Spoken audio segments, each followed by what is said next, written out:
France celebrated Bastille Day yesterday, and as anticipated, the 12th stage of the Tour de France tempted a breakaway finish. When a group of 4 turned on the gas halfway through the stage, they were off, never to be seen again by the Peloton.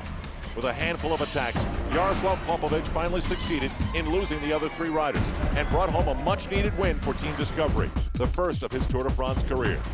Team Phonak protected the overall race lead, and Floyd Landis rode comfortably all day in yellow. Now, today's stage will urge the sprinters out of the background for another shot at glory. Stay with us. Stage 13 of the Tour de France, right now on OLN.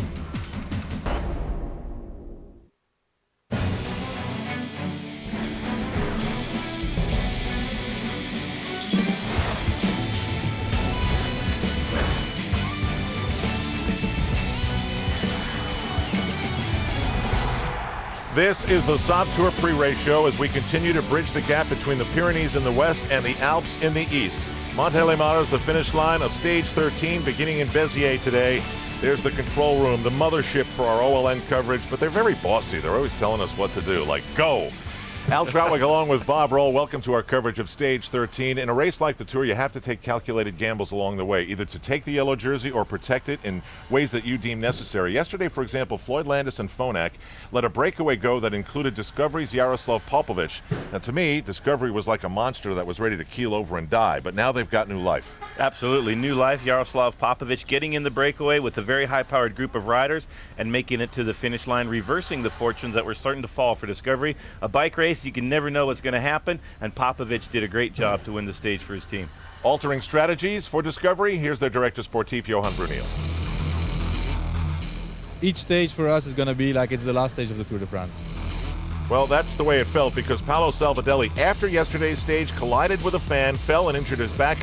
He abandoned, as did Benjamin Noval, out as well. So Discovery's morale is really on the decline. Here's the 4-man break. Meanwhile, Floyd Landis was very well protected. Phonak at the front, just doing regular tempo. Frère, Balin, Lamavelle, and of course Papo up in the breakaway. Here's the Phonak train, keeping Floyd out of trouble. Popovych with the good legs. Oscar Frère doing a lot of work in the breakaway as well. Floyd Landis defending that jersey. First day on the open roads with the yellow jersey for the American from San Diego. With the last 10 Ks, the attack started coming fast and furious. There's Papo going. That's Alessandro Balin covering that attack. Lamavelle is dropped immediately. Frère's turn to go. Popovych onto the wheel of Balin. Balin would chase each one of these breakaways until he ran out of gas, and it was Popovych that kept on attacking. 4 Ks to go now. Frère sitting on the wheel of Balin. Here is the last nail in the coffin. Popovych goes. Balin does not have the answer, and Papo streaking to the finish line. This has got to make Johan Bruneel happy. He said this is our last day of the Tour, and if that's the case, we're going to go out swinging. Frère and Balin, heated words. Popovych all the way to the finish line. Last year's white jersey winner as the best young rider in the Tour now takes the next logical step in a progression to maybe actually challenge and win the Tour de France. Right now, Discovery is back in the game as he shaves 4.5 minutes off of Landis' lead.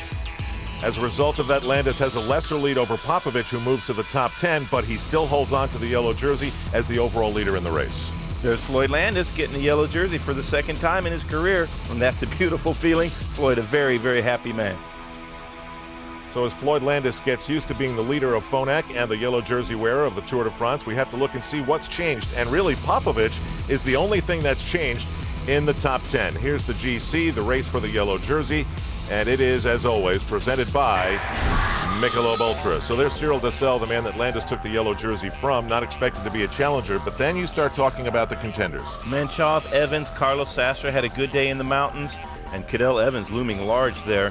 Cloden in 6th, Mick Rogers, the 2 T-Mobile riders in 6th and 7th, and Papo into the picture now, 10th place, just 15 behind Floyd Landis.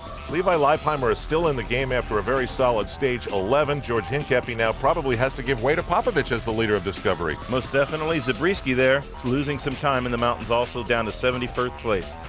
Let's look ahead to today, the second of 3 stages before the Alps from the Pyrenees. As we're down in the south of France, it's going to be really hot today in what is the longest stage of this year's Tour. Béziers to Montélimar, a long, hot stage. This is going to be incredibly tough if the Mistral wind starts to blow. It's been threatening. Big thunder showers at the end of yesterday's stage. and that's going to be a tough day if the crosswinds start howling. 5 Category 4 climbs out on the course. Yesterday was a cool day to be in the walled city of Carcassonne, not only for the finish of the Tour, but for the fireworks on Bastille Day. Unfortunately for the French, a Frenchman did not win the stage. There was a Frenchman who was a player. But when you pass some of these landmarks along the way in France, sometimes they trigger a thought in your mind about the race itself, which brings us to, in a long-winded way, to Bobke's Guide to the Tour. To win the Tour de France, you have to have a team that's like a fortified city from the medieval times, much like Carcassonne. And some of the precepts of that is an insular situation that the race leader, your team boss, doesn't have to deal with the media scrum that follows the yellow jersey. You have to keep your team leader insulated. It has to stand the test of time, obviously. You don't just rock up to the Tour one day and think you're going to win. It takes a few years to learn the game. And chasing attacks, maybe the most important part of teamwork, and that is when your teammates go onto the front and chase all of the riders that are dangerous to the GC. All of these things combine to get a rider into the yellow jersey, and it takes a village to raise a child, but it takes a fortified medieval city to win the Tour de France. We'll take a break on the Saab Tour pre-race show. When we come back, Paul and Phil will join us. We'll make our yellow jersey picks in our ongoing battle. Plus, we'll get episode number 2 in our conversation with the now suspended Tyler Hamilton. This is the Tour on OLN.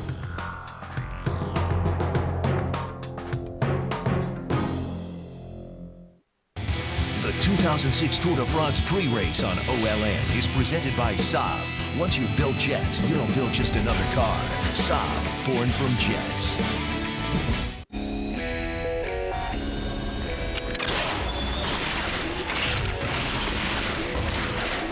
Saab was founded by 16 aircraft engineers. Their spirit lives on. Introducing the all-new Saab 97X. Once you've built jets, you don't build just another SUV. Saab, born from jets. Take flight in the 97X SUV for under $39,500.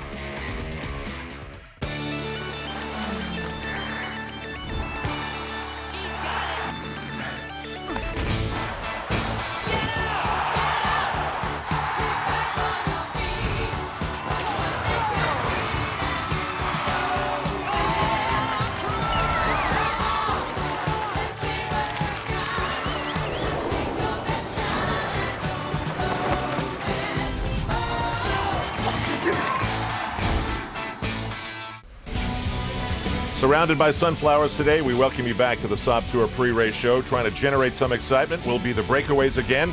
A breakaway was successful yesterday for Jaroslav Popovych and Discovery. We'll see if it happens again today in this 143-mile journey, the longest stage of this year's tour. It's like going to Richmond, Virginia, to Kitty Hawk, North Carolina, and trying to fly on a hot, humid day. Al Trautwig along with Bob Roll, Paul Sherwen, and Phil Liggett as we're going to continue our conversation about blood doping and the story of Tyler Hamilton. There are, after all, 2 sides to every story. On the one side, there's the story of cycling. Tyler, you tested positive and you're suspended for 2 years. On the other side, of course, is the story told by Tyler Hamilton and his wife Haven in dealing with his suspension and a hopeful return to the sport of professional cycling. Here's where we pick up the conversation. I'm not going to end my career on this note. No way. There are no guarantees coming back. You know, I've worked hard in this last 2 years, and, you know, I believe I can come back strong.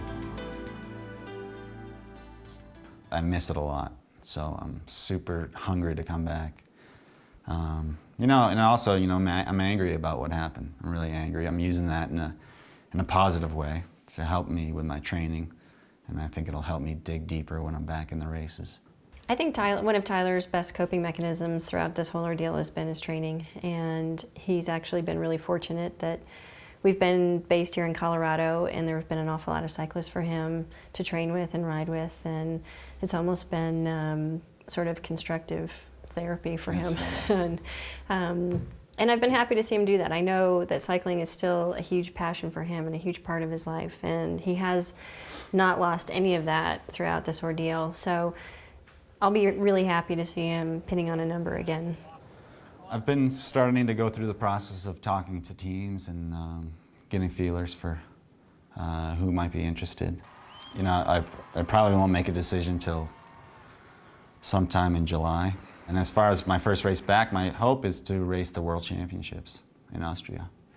We want to leave the sport on our terms when we're ready, and that's the only way you can find peace in that process. And we feel like we just haven't reached that point yet.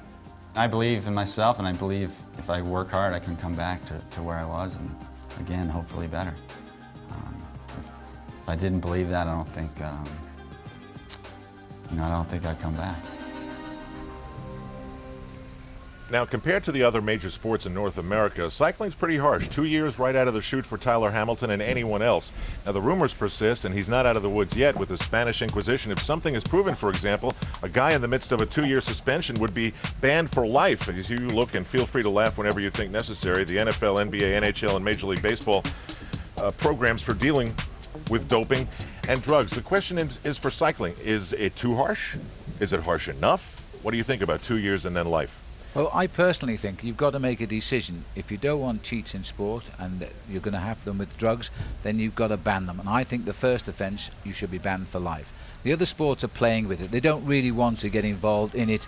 Public opinion is forcing them to make a decision they don't want to make. Cycling has taken that decision now, so don't let's mess about.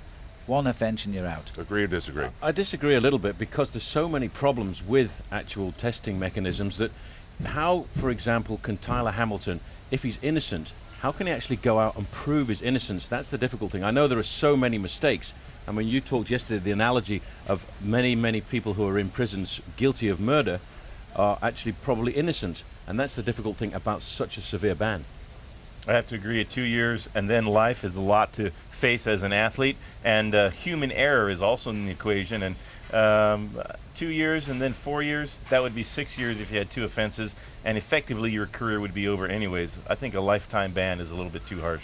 That's part of the conversation in sports, and it's our debate of the day presented by Patron. There is no arguing the perfection of Patron. Well, we come now as we make this segue to the fun part of the day. It's where we discuss who we think is going to win the stage and then enter into the conversation as to who wears the Saab Performance Predictions yellow jersey. And right now we can look at the standings, and no one got a point yesterday. That means that my ongoing role in wearing le maillot jaune de Saab continues as I'm tied with Bob Roll. So let's throw a dart at the board again for stage 13. Let me guess for Phil. Robbie McEwen. He always picks Robbie McEwen. Yes, right. Go ahead. Okay, well, Bob's right, but tell me when Bob isn't right. Yes, McEwen will win the game today, just like he didn't yesterday. Again, we predicted it probably would be a breakaway, but only a fool will go and try and pick which rider's out front. So let's go with Robbie McEwen if it's a sprint, but it could be a breakaway again today. All right, that's a no-brainer, I think. Yes. You? Yeah, well, I'm going to go. Tom Boonen. I'm going to go way out on the limb, and I think it will come back together. And so I'm picking Tom Boonen. He beat Robbie McEwen for the first time yesterday. And suddenly he's going to find the stage-winning magic. Yes, his team will have the morale to do the chase in the finale, because he could win the stage if they do bring it all back together. I just want to try and be a player as I proudly wear the yellow jersey. And the guy who's been a player every that's a bad sign. The guy who's been a player every step of the way, including yesterday's 4-man break, is Oscar Freire. Good enough to win 2 stages in the Tour. Why not make it 3? Because he says he's very tired, but then it doesn't matter. I'm tired too. All right, Mr. Lanterne Rouge. I've done so well so far. I'd like to pick Robbie McEwen, Tom Boonen, and Oscar Freire. But our turn first. I agree with the guys. It is going to be a bunch sprint today. But I think I've got to bet on a breakaway. So I'm going to bet on George Hincapie. Salvadelli is not in the race anymore. Benjamin Noval is retired. And I have to say that George Hincapie now tried to get in every breakaway yesterday. Saw his teammate Popovych get the win. He's going to try and make it 2 for Discovery. There's logic for you. We come to Bob's favorite moment of the day, when Phil and Paul head to the broadcast booth. And we come back for stage 13. Floyd Landis wearing the yellow jersey again for his team Phonak. Can they protect like they did yesterday? But will they allow a Discovery breakaway like they did yesterday? That's the question. Back after this.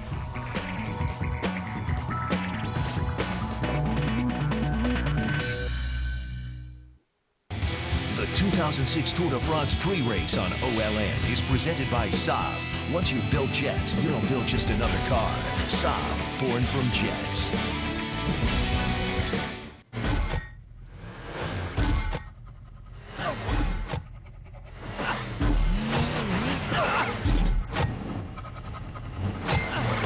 Give your engine what it wants.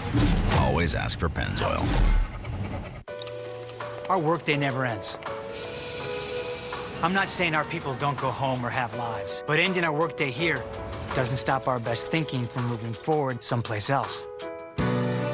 Dynamic networking from AT&T enables collaboration around the world and the clock, so Allen's company is always ahead of market demands, schedules, and the competition. The new AT&T, your world delivered. Honey, I'm going shopping. 20% off. All right. The Home Depot. Should we take the truck?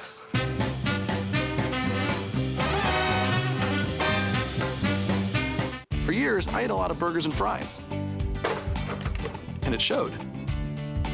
Really showed. So I started exercising and eating low-fat Subway sandwiches. I realized I could enjoy great-tasting food without all the fat. And that showed too.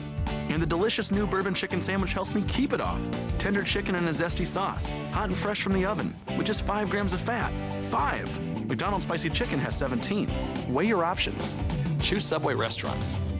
Subway. Eat fresh.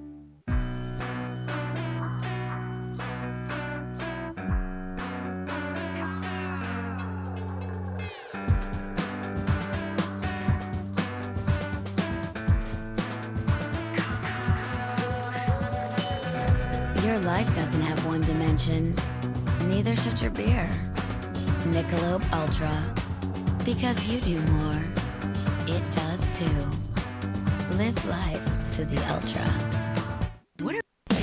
Bicycle Village, the ultimate bike shop. Bicycle Village has Colorado's largest selection of bikes, from tandems to trikes to top-end bikes. All the best brands and the largest selection. Over 1,000 bikes set up and ready to ride from the brands you want, like Trek, Specialized, Raleigh, Lightspeed, and more. Only Bicycle Village offers same-day bike service to get you back on your bike quicker. Plus lifetime tunes and an unbeatable performance guarantee on every bike we sell. And we always guarantee the lowest prices. Bicycle Village, the ultimate bike shop. At Geico.com, you can handle all your car insurance needs online. It's so easy, a caveman could do it. Seriously, we apologize. We had no idea you guys were still around. Yeah, next time maybe do a little research. Gentlemen, are we ready to order? I'll have the roast duck with the mango salsa. I don't have much of an appetite, thank you. Geico. 15 minutes could save you 15% or more on car insurance. It was a scorcher in Carcassonne yesterday as young Jaroslav Popovych of Team Discovery Channel rode to victory for his first Tour de France stage win ever. The American Floyd Landis enjoyed his first day in yellow and proudly displayed the colours of the leader like a seasoned professional. But today the flats will bring out the expressmen. The Rocket's Robbie McEwen looks to burn rubber for his 4th win at this year's Tour. The Belgian world champion Tom Bonen is still struggling for a win and has been bested at the line one too many times by the Green Monster. Temperatures will rise on the roads for sure today as we head to Montélimar, and that's next on OLN.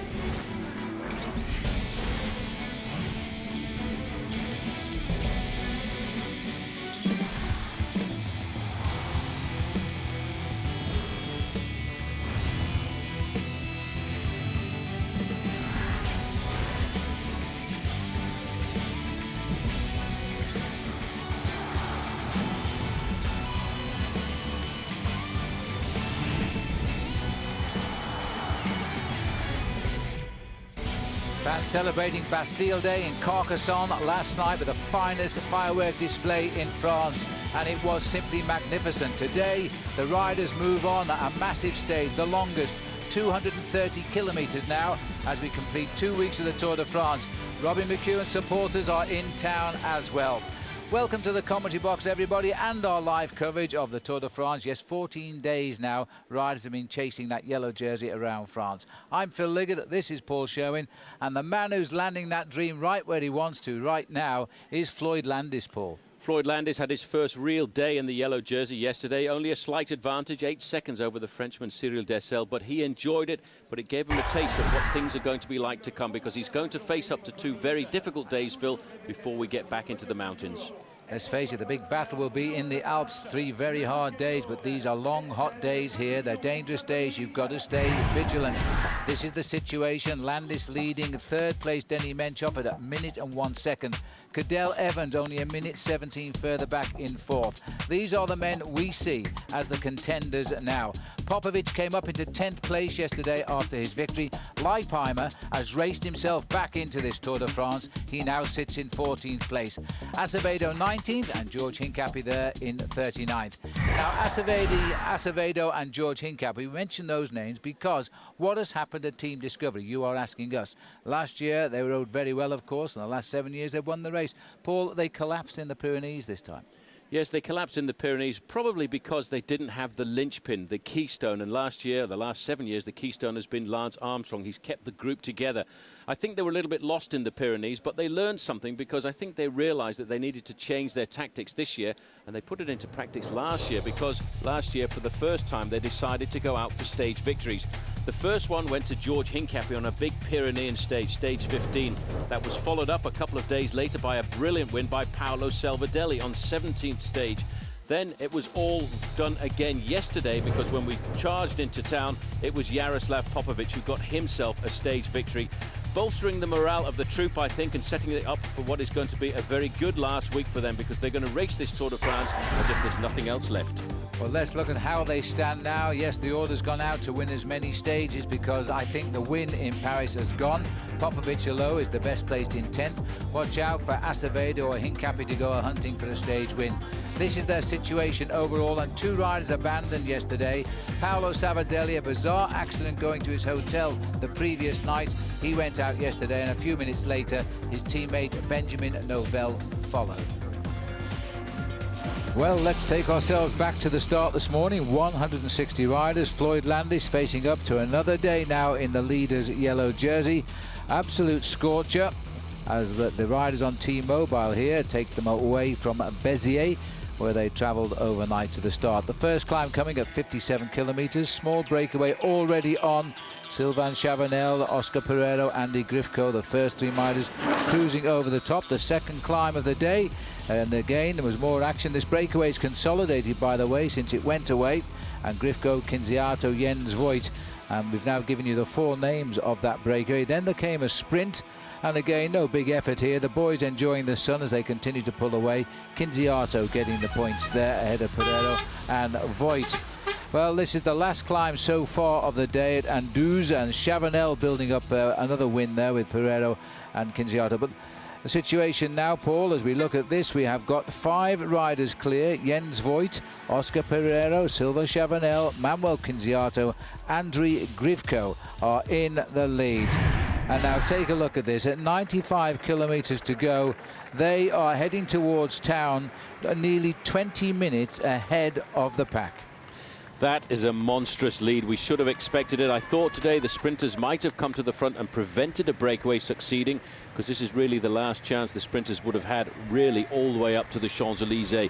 But that wasn't the case. Again, a very rapid start, a number of breakaways forming in the early part of the race.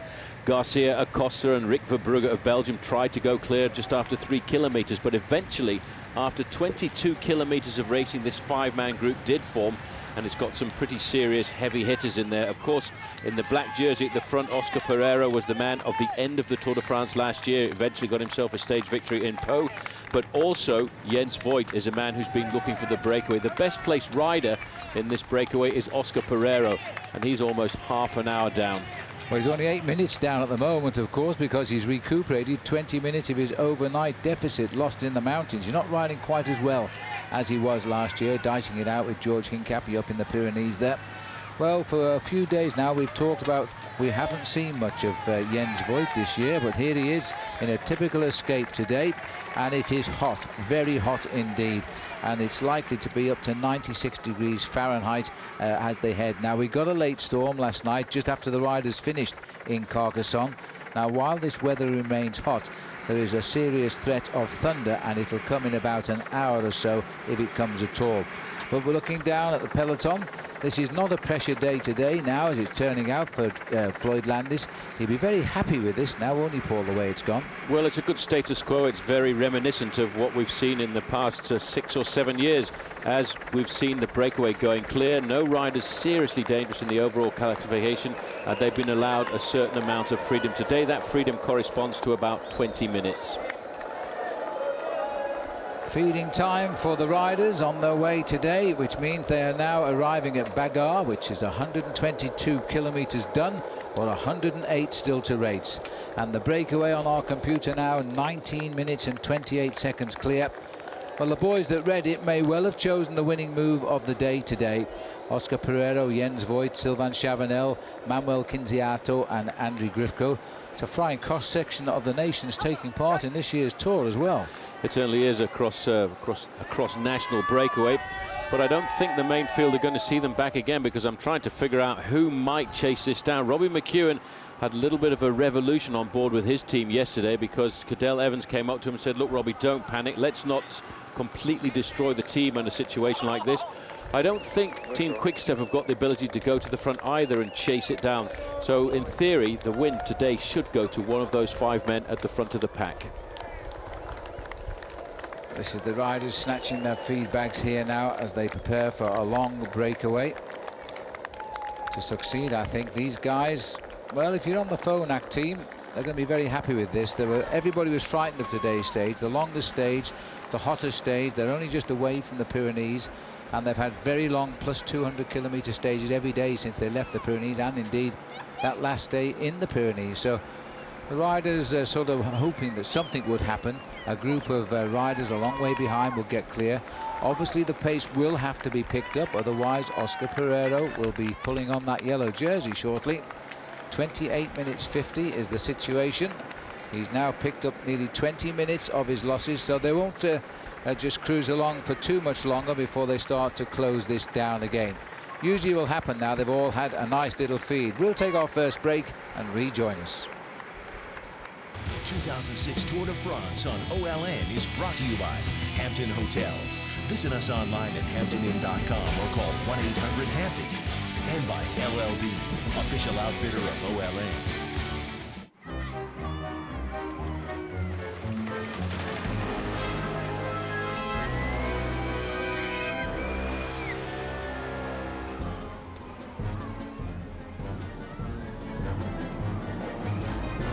Bedhead, proof that you've experienced the new Hampton bed. A plush comforter, a crisp white duvet, and choice of pillows. You'll be well rested and ready for anything.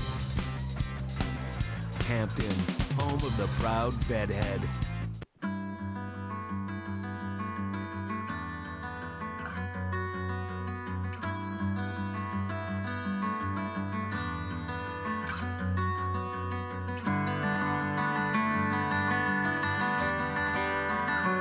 LL Bean gear. If it lives up to our test, you can be sure it will live up to yours. For a free catalog of everything you need for fall, call us or shop now at llbean.com.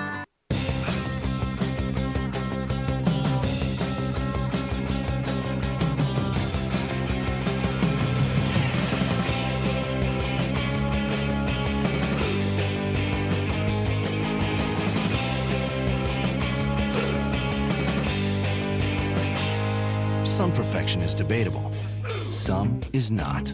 Patron, the world's #1 ultra-premium tequila. Simply perfect. Please drink responsibly. Floyd Landis is cycling's tough guy. So tough his hip needs to be replaced. But he'll still ride on to keep the yellow jersey in America. The Cyclism Tour de France continues tomorrow at 8:30 a.m. live, only on OLN.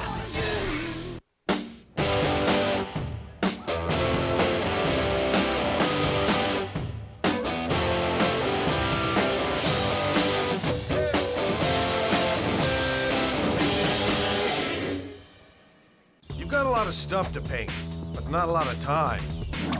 The new Wagner Power Painter with innovative lock-and-go cartridges lets you go from staining to painting in a snap. Wagner, paint fast, paint smart. I live strong for my little brother. I live strong for my mom. For my wife. For my teacher. For my grandma. I live strong for Pops. For strength. For my family. I live strong for my hero. For my best friend. I live strong for my grandbabies. I live strong for myself. Join AMD and HP in support of the Lance Armstrong Foundation. Every purchase of the HP Special Edition L2000 Notebook PC sends $150 to help people affected by cancer. Exclusively at CompUSA. Learn more at livestrongpc.com. All new tomorrow on E! Ladies, hide your husbands, because Paris and Nicole are moving in. And it's going to be one heck of a homecoming. Uh-oh. Your mom is going to kill you. But I didn't make the mess. Yeah, but I'm going to blame it on you. The Simple Life, all new tomorrow at 10.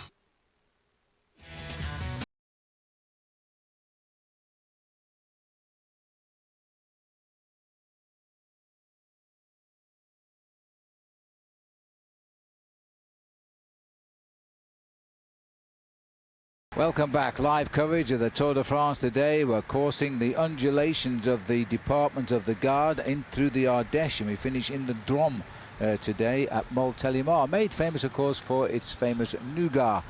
These are the riders on the way. Now let's go to our Lenovo jersey update, and we can check out who's leading in the various competitions in this year's Tour de France. In yellow, Floyd Landis of the United States. Third day for him today.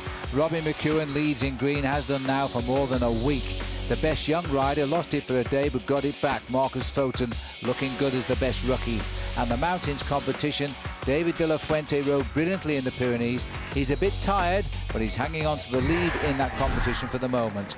That's the Lenovo jersey update as we return to the breakaways. If you're just joining us, quick reminder, Jens Voigt, Oscar Pereiro, Sylvain Chavanel, Manuel Quinziato, Andrei Grifko are the men who made the move today after just 22 kilometers.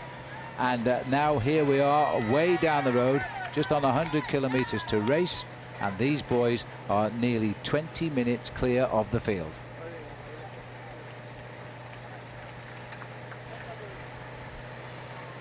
Well, it's nice to see Voigt back in the action, Paul. We get a bit worried about him because we didn't see him, and he's such an aggressive bike rider.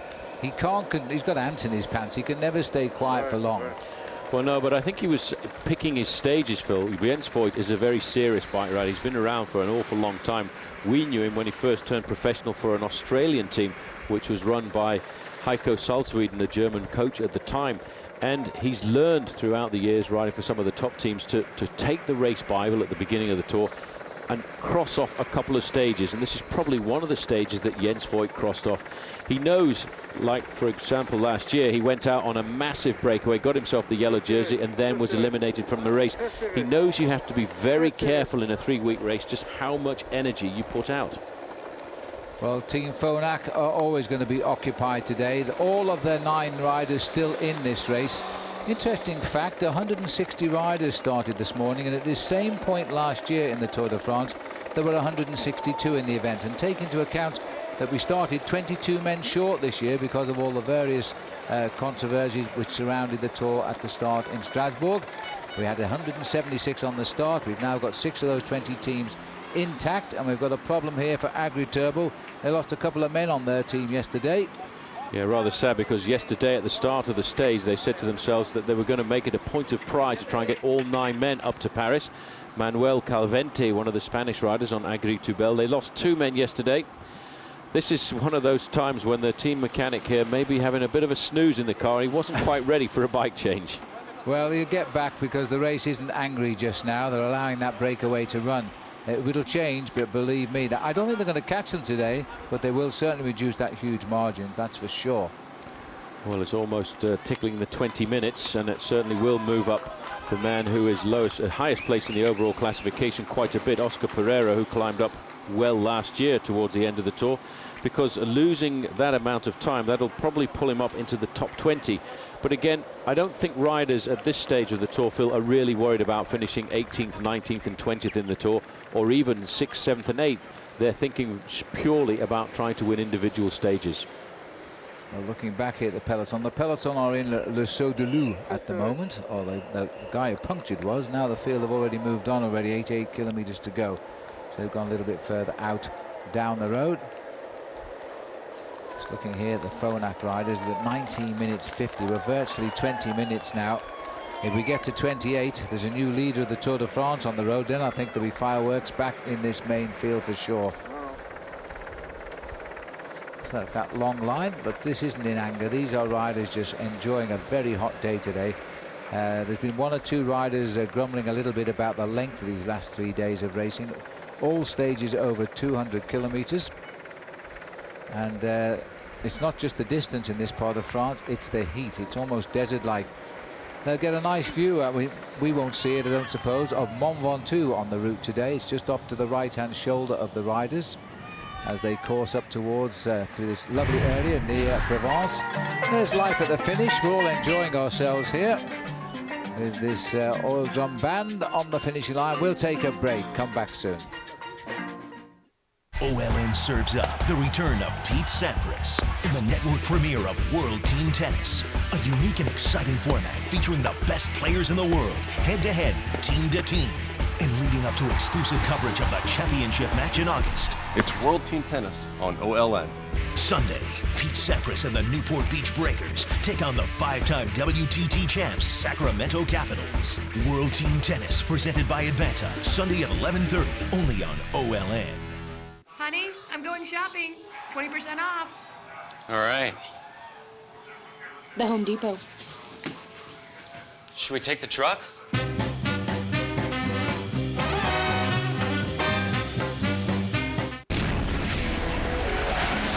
Saab was founded by 16 aircraft engineers. Their spirit lives on. The turbocharged Saab 9.3 sports sedan with an estimated 31 miles per gallon highway. Once you've built jets, you don't build just another car. Saab, born from jets. Take flight in the 9.3 sports sedan for under $27,000.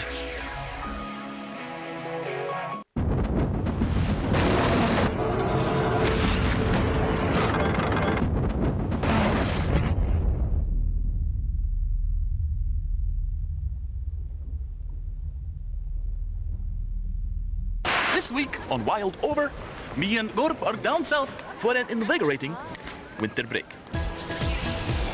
With temperatures as high as -30, it's important to keep yourself cool.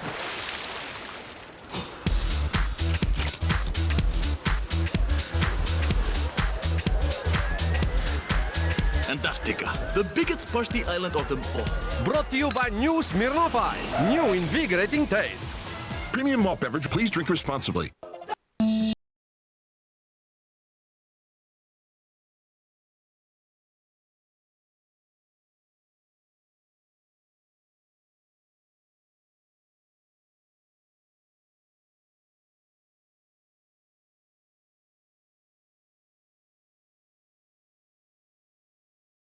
Special one-day price throughout the day, Friday, July 21st on QVC and QVC.com.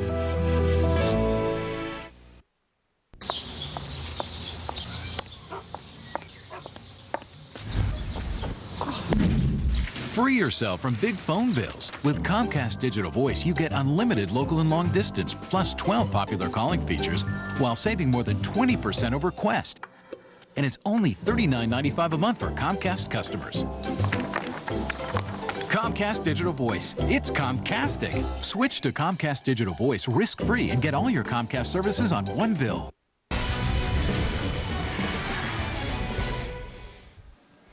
The Tour de France heading up towards the Alps today. It'll be that much closer. We're on the long stage from Béziers to Montélimar, 230 kilometers. That's about 144 miles. And we've still got 5 riders clear. And for the first time, they've broken 20 minutes now. 20 minutes, 29 seconds the lead. If Oscar Pereiro gets 28.50, he'll be the virtual leader of the Tour. The maillot jaune of Floyd Landis is in the peloton. Looking at Vyacheslav Yekimov right on the back there at the moment. But the man in the hot seat today is certainly Landis. Here's Frankie Andreu now. He was talking to him just before the start this morning. Floyd, today's your second day in the yellow jersey. Is there a difference riding in the Tour de France in the front of the group when you're wearing the yellow jersey compared to when you don't have the yellow jersey on? No, not so much. It's different for our team. We have a little bit more expectations, but I think from the beginning we made it clear that we wanted to win, and even when we didn't have the jersey, we rode a few times. So No, right now nothing's changed yet. It's extremely hot again today, same as yesterday. Can you give us a little insight into your team's strategies for today? Yeah, yesterday was a little bit out of control, but a few times we were lucky because the competition for the green jersey worked out in our favor. I don't know today if they'll do the same thing. Those guys had to work really hard yesterday. If there's also the team classification. I don't know what the situation is there, who wants it bad enough. But a lot of times those other competitions help us out, so we didn't have to pull all day. But again, if we can do that, that would be good. All right, thank you. No problem. Go, Floyd. Well, he's enjoying his moments, that's for sure. And he's an extremely confident young man, Floyd Landis there, and he's doing just what he wants today. This is a perfect break. Looking now at the Milram team, we had hopes of Eric Zabel winning today, but I think the boys up front, the 5 escapers, are going to share the day's spoils. We'll find out. Well, we've got a man alongside us who might know the answer here, because we're now joined in the commentary box by the man who trains Floyd Landis, and that's Robbie Ventura, himself at one time on the same team as Lance Armstrong. So, what's going to happen today, Robbie? I think everything is shaken out just like they wanted to. Floyd's in a great position. Oscar Pereiro is a threat, but I don't think it's going to get any more than 20 minutes, maybe 21, 22 minutes, and they'll start ramping up the pace again. Now, with Floyd Landis, Robbie, we're not going to go into the history now of his likely hip replacement, but the fact is he rides like, well, let's say a normal leader with utter confidence, does never appear to be in pain, but does this hip give him pain? It doesn't give him quite as much pain on days like today where there's not any steep hills or any big sprints. The accelerations are giving him a little bit of pain when he's riding, but most of the pain comes from walking around and climbing upstairs and stepping up the top step of the podium. Well, Robbie, you know, he's in a very special situation now, wearing the yellow jersey. In the first week of the Tour, riders like Tom Boonen, they know they're going to lose it because they know the mountains are going to come. But Floyd is in a different situation. He actually has said before the start of the Tour he wants to win this event.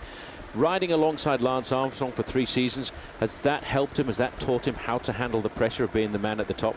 I'm sure it has. I think anytime you have an experience with Lance Armstrong, and as long as he did with Lance, you gain a lot from the guy. He's one of the best leaders of all time, and I think Floyd takes a lot of the good things that Lance represents and brings it to the Phonak team. And I'm just looking at this for the last couple of days, that the tactics that they're adopting are very similar to the tactics adopted by US Postal and Discovery. They're not being greedy. They're allowing breakaways to go clear and saying to the rest of the pack, you want to win the stages, you chase it because we don't care.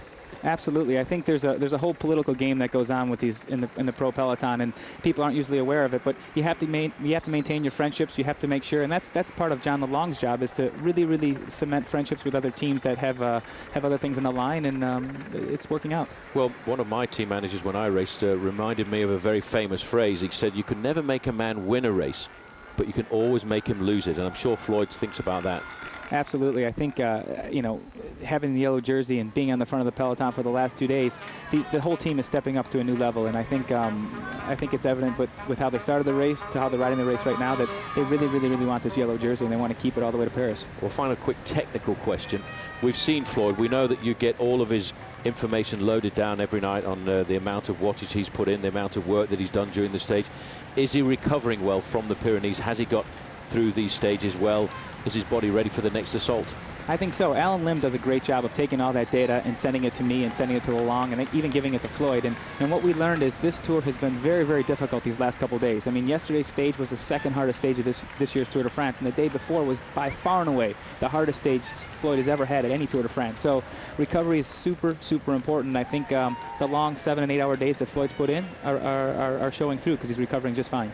Alan Lim's his doctor. Alan Lim, yeah. Alan Lim is the guy who takes a lot of the data that Floyd has been doing, and on his little yellow thing on his handlebars is the power tap, and that thing you can download it. You can not only get information while you're riding, like the SRM and the power meter, but you can actually download that and make sense of all the data. It's pretty neat stuff. What I think is quite nice about Floyd is he's not really keen to see his heart rate when he's out riding the race. He puts all that out of his mind and he just rides on how the body tells him to ride. 100%. I mean, he knows his body so well. You can take the data and cover it up. It wouldn't matter to Floyd. He wants to go out there. He goes hard when he feels good, and he rests when he needs to. And a lot of people actually have written in to me and asked about the time trial position, because he's had that very strange time trial position since the very start. Now, we didn't know the rules exactly, and I'm not sure most of the professionals in the field knew the rules exactly. Before the start of that very important time trial last week going into Rennes, they forced him to change his handlebar position. Did that affect his performance? I don't think it affected his performance in terms of what he can put out in terms of power. It does affect his aerodynamics just a little bit. And of course, it has a little bit of a mental blow, too, to change your position that close to the race. However, as we found out, Floyd is a rock. He's mentally tough. He's physically strong. And he took it in stride. And you can see by his reactions after the race, he wasn't too bothered by it. Who does he fear the most? He fears the uncertainty of not knowing who really is going to step up in this race. I mean, Cloden is strong. Cadell Elvinson's strong. I think Denning Menshoff is the guy that is obviously showing that he's got some good legs under him. Really was. If you're just joining us, we're talking to Robbie Ventura, the coach of the race leader, Floyd Landis. As we're looking down on the action here, this is the peloton over 21 minutes now behind a breakaway of 5. Well, there's nobody really going to worry Floyd Landis right now. But what would be the reaction, Robbie, if Oscar Pereiro in this leading group, he starts today 28 minutes 50 seconds behind Floyd. He's now 21 minutes 14 to the good. What will happen if he gets up to half an hour out there? Well, the fact that he's 28 minutes down is an indication that he might not be on his best form of his life. So if he does lose a little bit more than 22 minutes, 23 minutes, I don't think they're going to go into panic mode. They haven't gone into panic mode from the start. I don't think they're going to start right now. But I think they're going to be okay with it. I definitely don't think that he's going to lose the yellow jersey. If it gets that close, they're going to throw some gas on the fire. Terrific. Well, we're looking forward to a fiery end to a long day today. Thank you very much for joining us, Robbie. Enjoy the sun in Montélimar and tell us what Floyd says when he gets down there. But this is going to be a fast end to what is a long day on the Tour de France today. Just looking down at the main pack here, still cruising along. Phonak on the front. You can see Floyd Landis in yellow down there. The quiet man who has terrific power. And in case you hadn't heard, Robbie didn't mention it there, but I did slightly. Ventura was telling us that there's a hip replacement in offing for Floyd Landis, probably after the Tour de France because of an accident in 2003. It doesn't affect him leading this year's Tour de France, though, is it? We'll take a break. Where would you go for a delicious panini hot off the grill? How about your microwave? Try a Corner Bistro panini from Stouffer's. Cooked on our revolutionary grilling tray, they're the only panini that actually grill to perfection in your microwave. For a crispy, restaurant-inspired panini at home, try our full menu of Corner Bistro panini. And see what's cooking at Stouffer's. Pillaging was great this time of year, but with so many people switching to Capital One, we've taken jobs as camp counselors.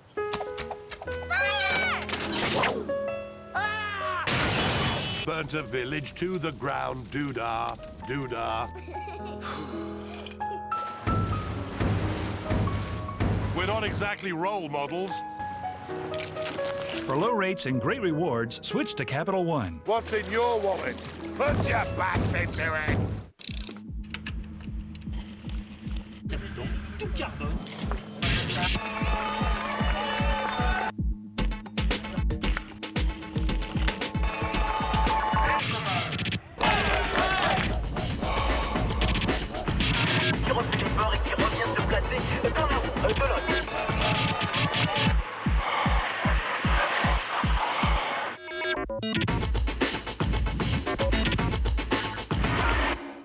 Every night, OLN brings you the Tour enhanced. See today's stage with commentary by Alan Bob, extra features and analysis, and more. The Tour de France Enhanced Prime, tonight at 8 p.m.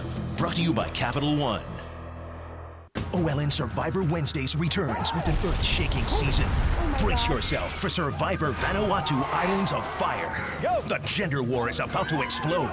Survivor Wednesdays Vanuatu begins July 26th at 7 p.m. on OLN.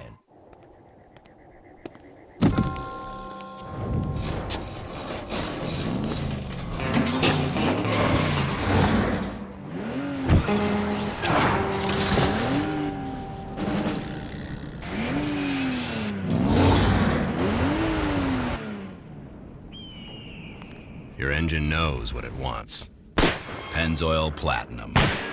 Relearn what you know about synthetic at pennzoilplatinum.com.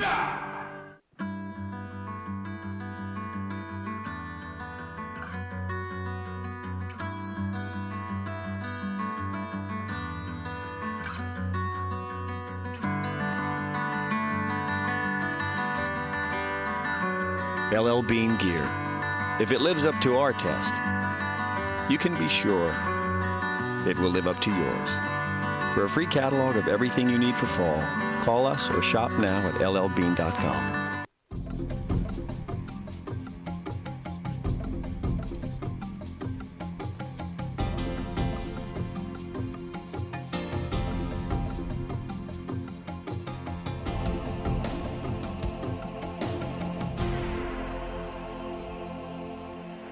Welcome back. Well, with the Tour de France coursing its way to Montélimar, made famous for its nougat today, the longest stage of 230 kilometers. The rider's now over 21 minutes back. Eric Zabel enjoying his day. How are you going, he says.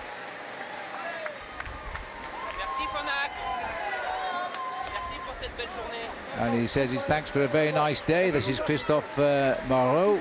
On his other side there in the white jersey is Marcus Foten.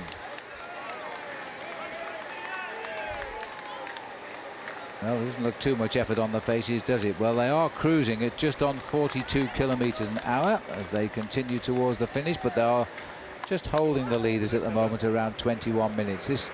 There's the situation in the green jersey competition. Robbie McEwen has amassed 232 points. Frère closed in yesterday into second place at 207 with his third place finish. Bonen sprinted well. Pip Robbie gained a point or so on him, and Zabel and Bernati are the other big sprinters. McEwen is still very worried about the location of Frère and Bonen, who could still beat him to Paris, and he's conscious of that. He'd be quite relieved there's a breakaway of 5 today, because the major points are here on this breakaway group.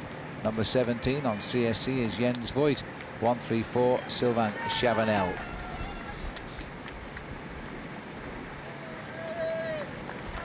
Well, it's not a question of will they stay away today, Paul, which is normally our case. It's a question of how much will they win by, I think, and just who will win this breakaway.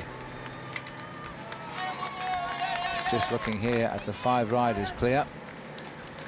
The roads get a little bit narrow. We don't take the direct route.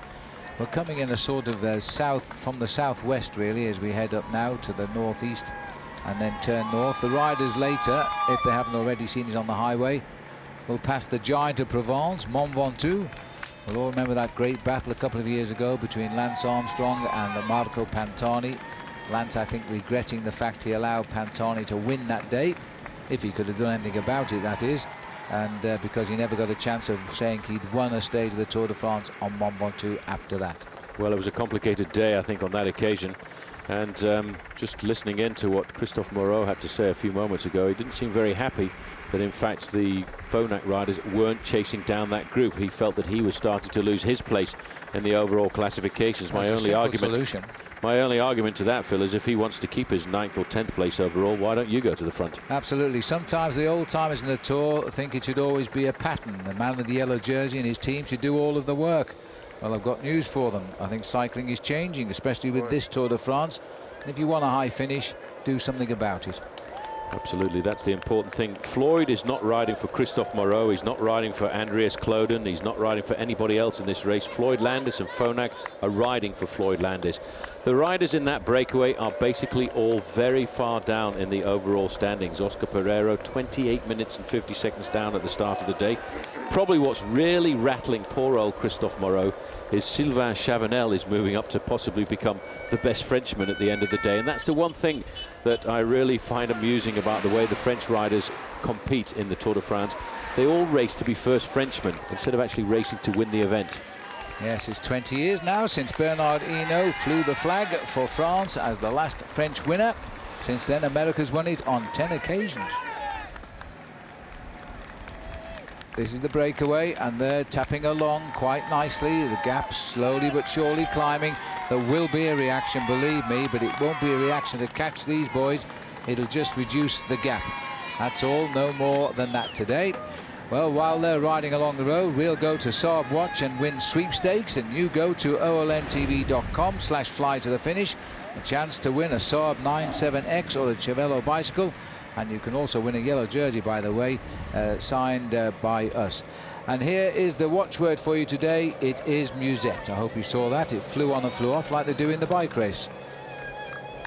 These narrow roads are beautifully stunning in this area, away from the main highway. the courses from north to south and straight into Spain. If you're driving right across France, down this side of the country, we've gone right around now in a big loop. We're completing the circle with a journey through the Alps and then up to Paris. That's still to come, of course, in the final week. 22:15. We're still in the ascendancy here, and Jens Voigt might think he's on a good ride up there in that break today. He might have chosen a winning move. There he is. I wonder, he will attack because he loves winning bike races. We'll find out the tactics as the race unfolds. Hi, Eric. We'll see you all in a minute. If you missed any of OLN's new hit series, consider this your lucky break. It's the IPT King of the Hill 8-Ball Shootout Marathon, with all 6 episodes rack to rack. Watch as the world's greatest shooters battle it out for the richest purse in the history of the sport. But if they want to survive to the final round, they'd better bring their 8 game. The IPT King of the Hill 8-Ball Shootout Marathon, Tuesday, July 25th at 6 Eastern, only on OLN.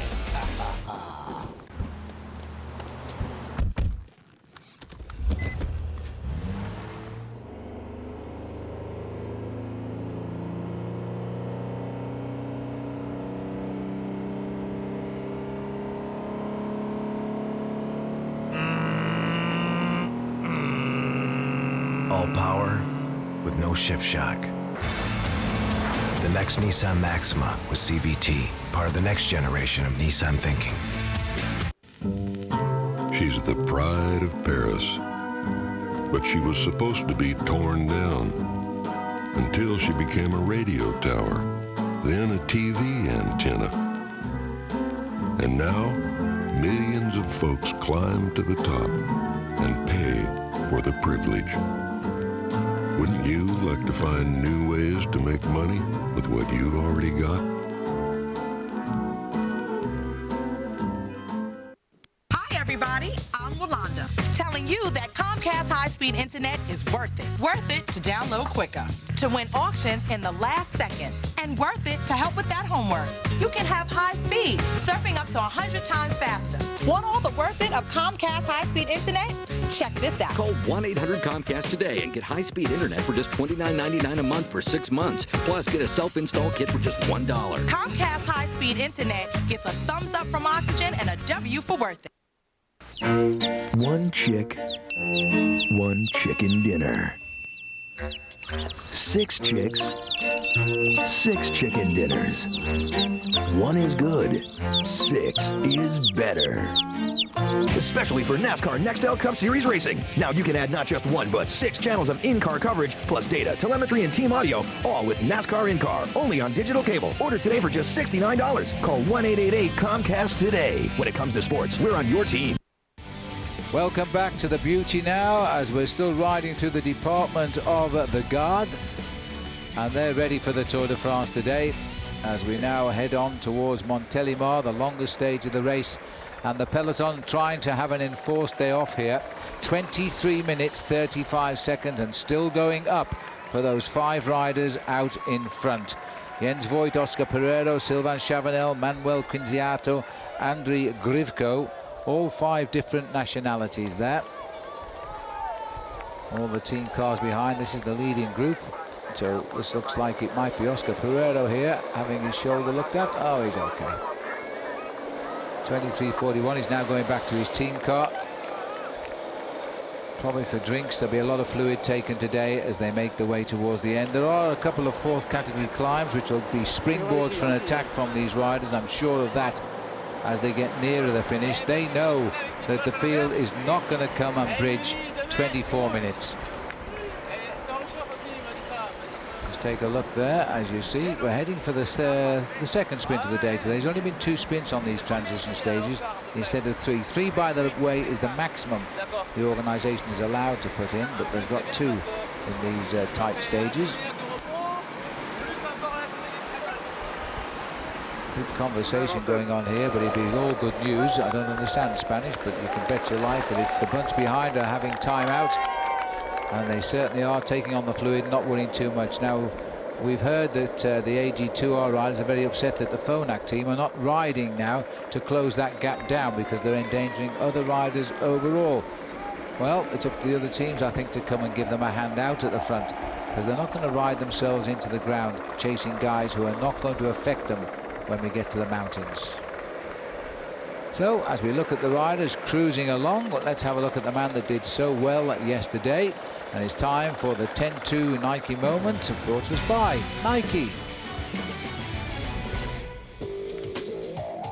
Yesterday, Jaroslav Popovych, up against two sprinters, decided he couldn't wait to find out how fast they were in the sprint. He didn't strike just once, but in total, he attacked 6 times. And then with about 2 kilometers to go, he cracked the other 2 riders. He came into a crowded Carcassonne, raced around the square, did his jersey up and waved to the crowd. And this, surprisingly, was his first ever Grand Tour stage win, and it's come on stage 12 of the Tour de France. And that ride with the time gains put him into the 10th place overall in the Tour. For more great stories, go to wearyellow.com. There's a little bit more information for you. 5'8", 141 pounds. I bet he was slightly heavier when he started this race. Turned pro in 2002. He's still extremely young at 26 and developing now as a likely future winner of the Tour de France. That's what Team Discovery are hoping anyway. Oscar Pereiro here. Rejoin the leading group. All is well.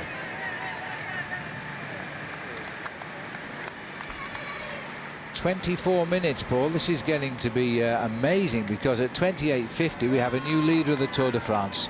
Yep, and it may well be the situation that happens. And at that point, I think we will see Team Phonak pick up the pace.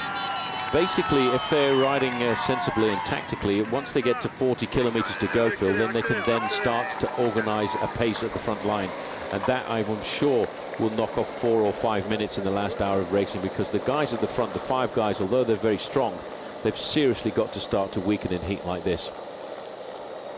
Well, it's very strange. I mean, it's not just the heat today, the humidity as well. Everybody here at the finishing line is just feeling very lethargic out there. It's all right for the spectators, but the people that erect all the finish areas got a tough day ahead of them today, and take it all down again tonight, drive on and put it all up again tomorrow. It's a tough life for the big workers on the Tour de France, as the riders here just want to get this stage under the wheels and away.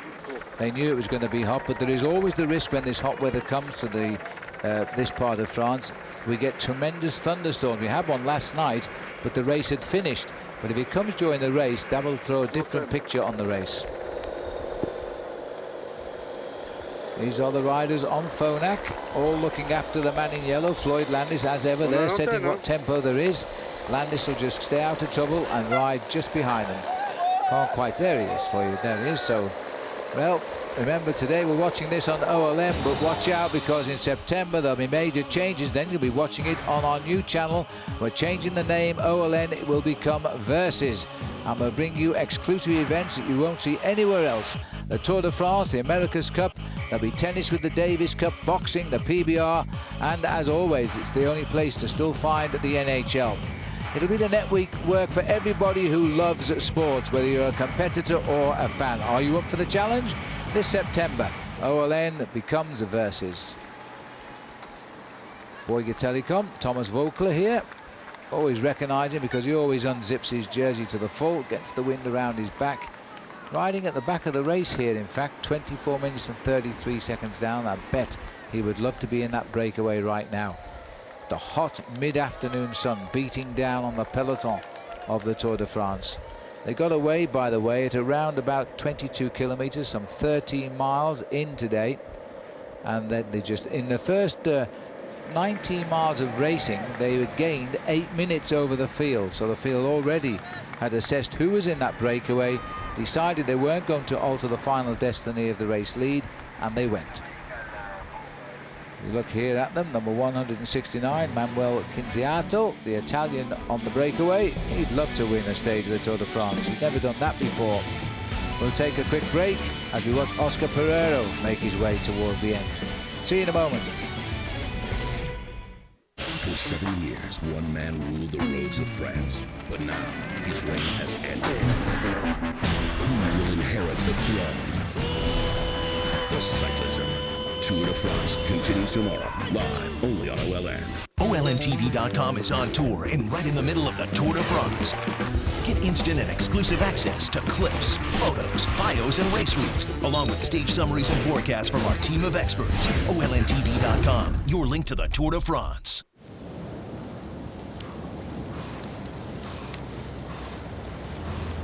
Lance Armstrong is not a cyclist. He is a leader. He uses all that he has accomplished to lead an army of cancer survivors and to give hope to everyone fighting the disease everywhere. What do you hope to accomplish? Your goals are our goals. American Century Investments. Invest in what matters.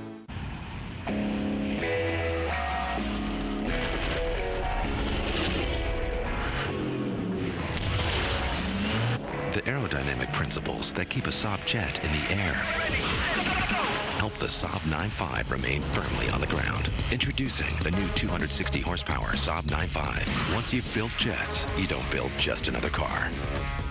Take flight in the newly redesigned 9.5 sedan for under $35,000.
Welcome back. Jaroslav Popovych celebrating his first Grand Tour victory in the Tour de France yesterday. Today he's been picking up water bottles and carrying them back for his teammates. So how life swings around in this race as we're now watching the longer stage here, heading up to Montélimar. 5 riders pedaling marginally quicker than the Peloton and showing the gap at 24 minutes and heading for 25. If it gets to 28 minutes and 50 seconds, which is 2 minutes and 54 seconds away, then we will have a new leader of the Tour de France. Then I wonder what Floyd Landis will do about that. And I think we're going to get to that situation very shortly, because we've still got quite a long way to race here. Nearly 41 miles to go. Just a couple of small hills towards the end. I feel these riders might attack one another then, as we've got the 5 riders making on. Well, I'll tell you what, if you love riding a bike, then you've got a chance of becoming a top cyclist. As we look here at, this is the rider on the front, Kinziato. To be successful as a pro cyclist, you must be willing to spend thousands of hours on the bike training. Let's hear from Lance on our Lance On Loving the Bike.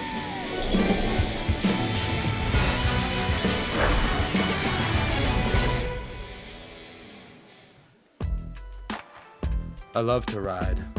I don't sit around and watch bike races much anymore. I was riding the other day with some guys, and we did just a 2-hour ride.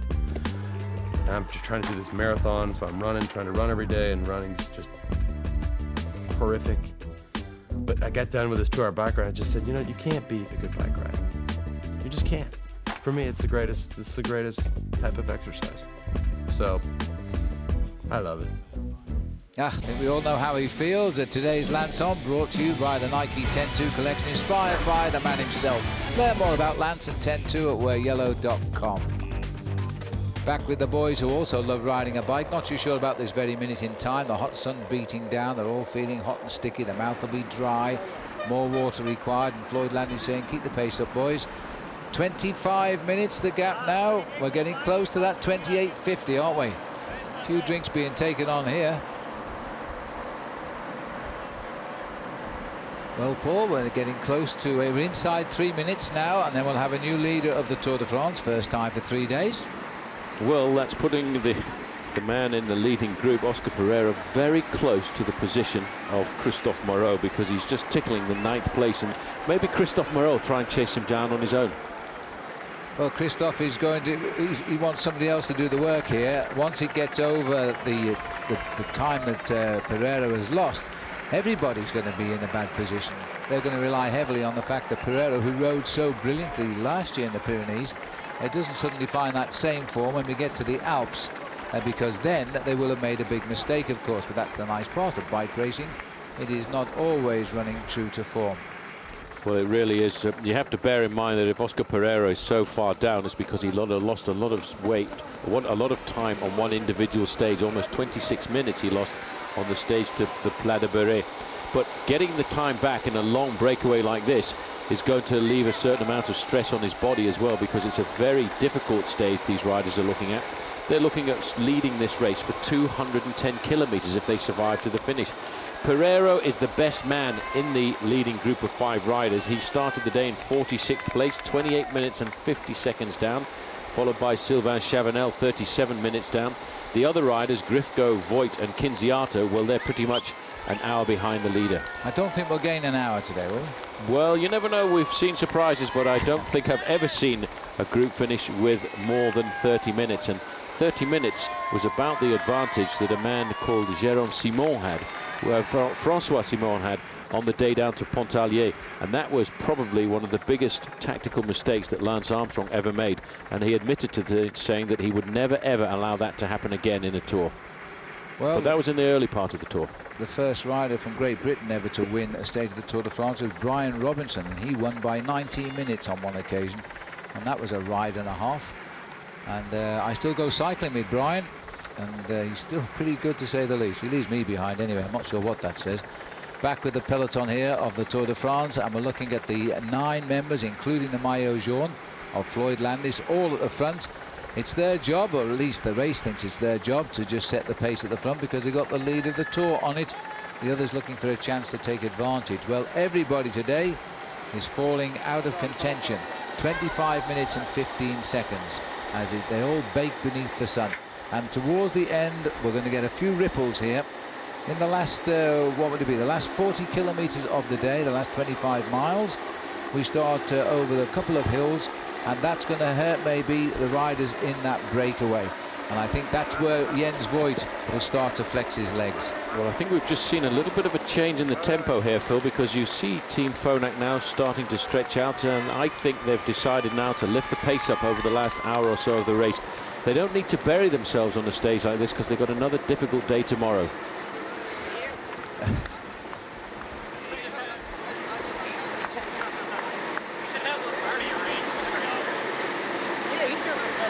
Well, they're having a chat down there. I can't hear on my headphones what they're saying. Maybe you can back home on television.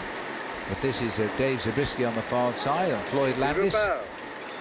One wearing the yellow jersey, one having worn the yellow jersey for 3 days last year. And there's the boys, still doing nothing to close down the gap. The order's not gone out to chase anything, just to get this peloton safely home just now. And a lot of riders losing position because of that breakaway, which is pulling away and still pulling away, and time is running out. Peloton, 158 of them, I think it is, down there today, as they make the way towards Montélimar. Well, don't forget that tonight, as OLN, we have enhanced coverage of the Tour de France, stage 13, en route to Montélimar. We'll take you in depth with Floyd Landis' coach, Robbie Ventura, and we'll track Team Phonak's fight to protect the yellow jersey. That's the primetime show. It'll begin at 8 p.m. Eastern, and that is 9 p.m. Pacific. And also daily coverage of the Tour de France is only here on OLN. Jose Acevedo back at the camp, taking on more water, more concern with water today. They give out, I think it's about 8,000 of these drinking bottles during the Tour de France. And somebody said, what happens because we see them throw them off into the countryside? Well, I can assure you the Tour de France doesn't litter the countryside.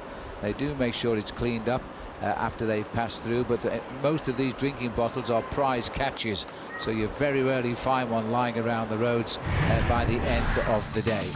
So the Tour de France heads on towards the finish. Not quite as quick as normal, but this is the Tour de France. It is the longest day, and it is time to take a break. You've got a lot of stuff to paint, but not a lot of time. The new Wagner Power Painter with innovative lock-and-go cartridges lets you go from staining to painting in a snap. Wagner, paint fast, paint smart. Our workday never ends. I'm not saying our people don't go home or have lives, but ending our workday here doesn't stop our best thinking from moving forward someplace else.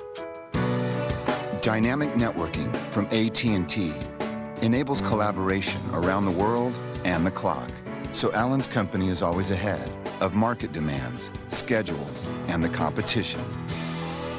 The new AT&T, your world delivered. At Days Inns, it's easy to get away.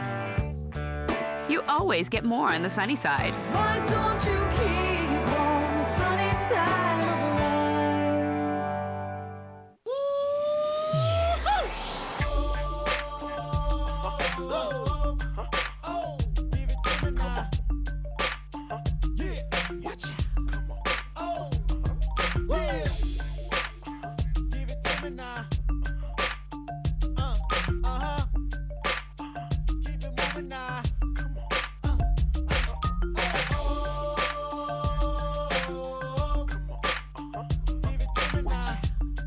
Attention.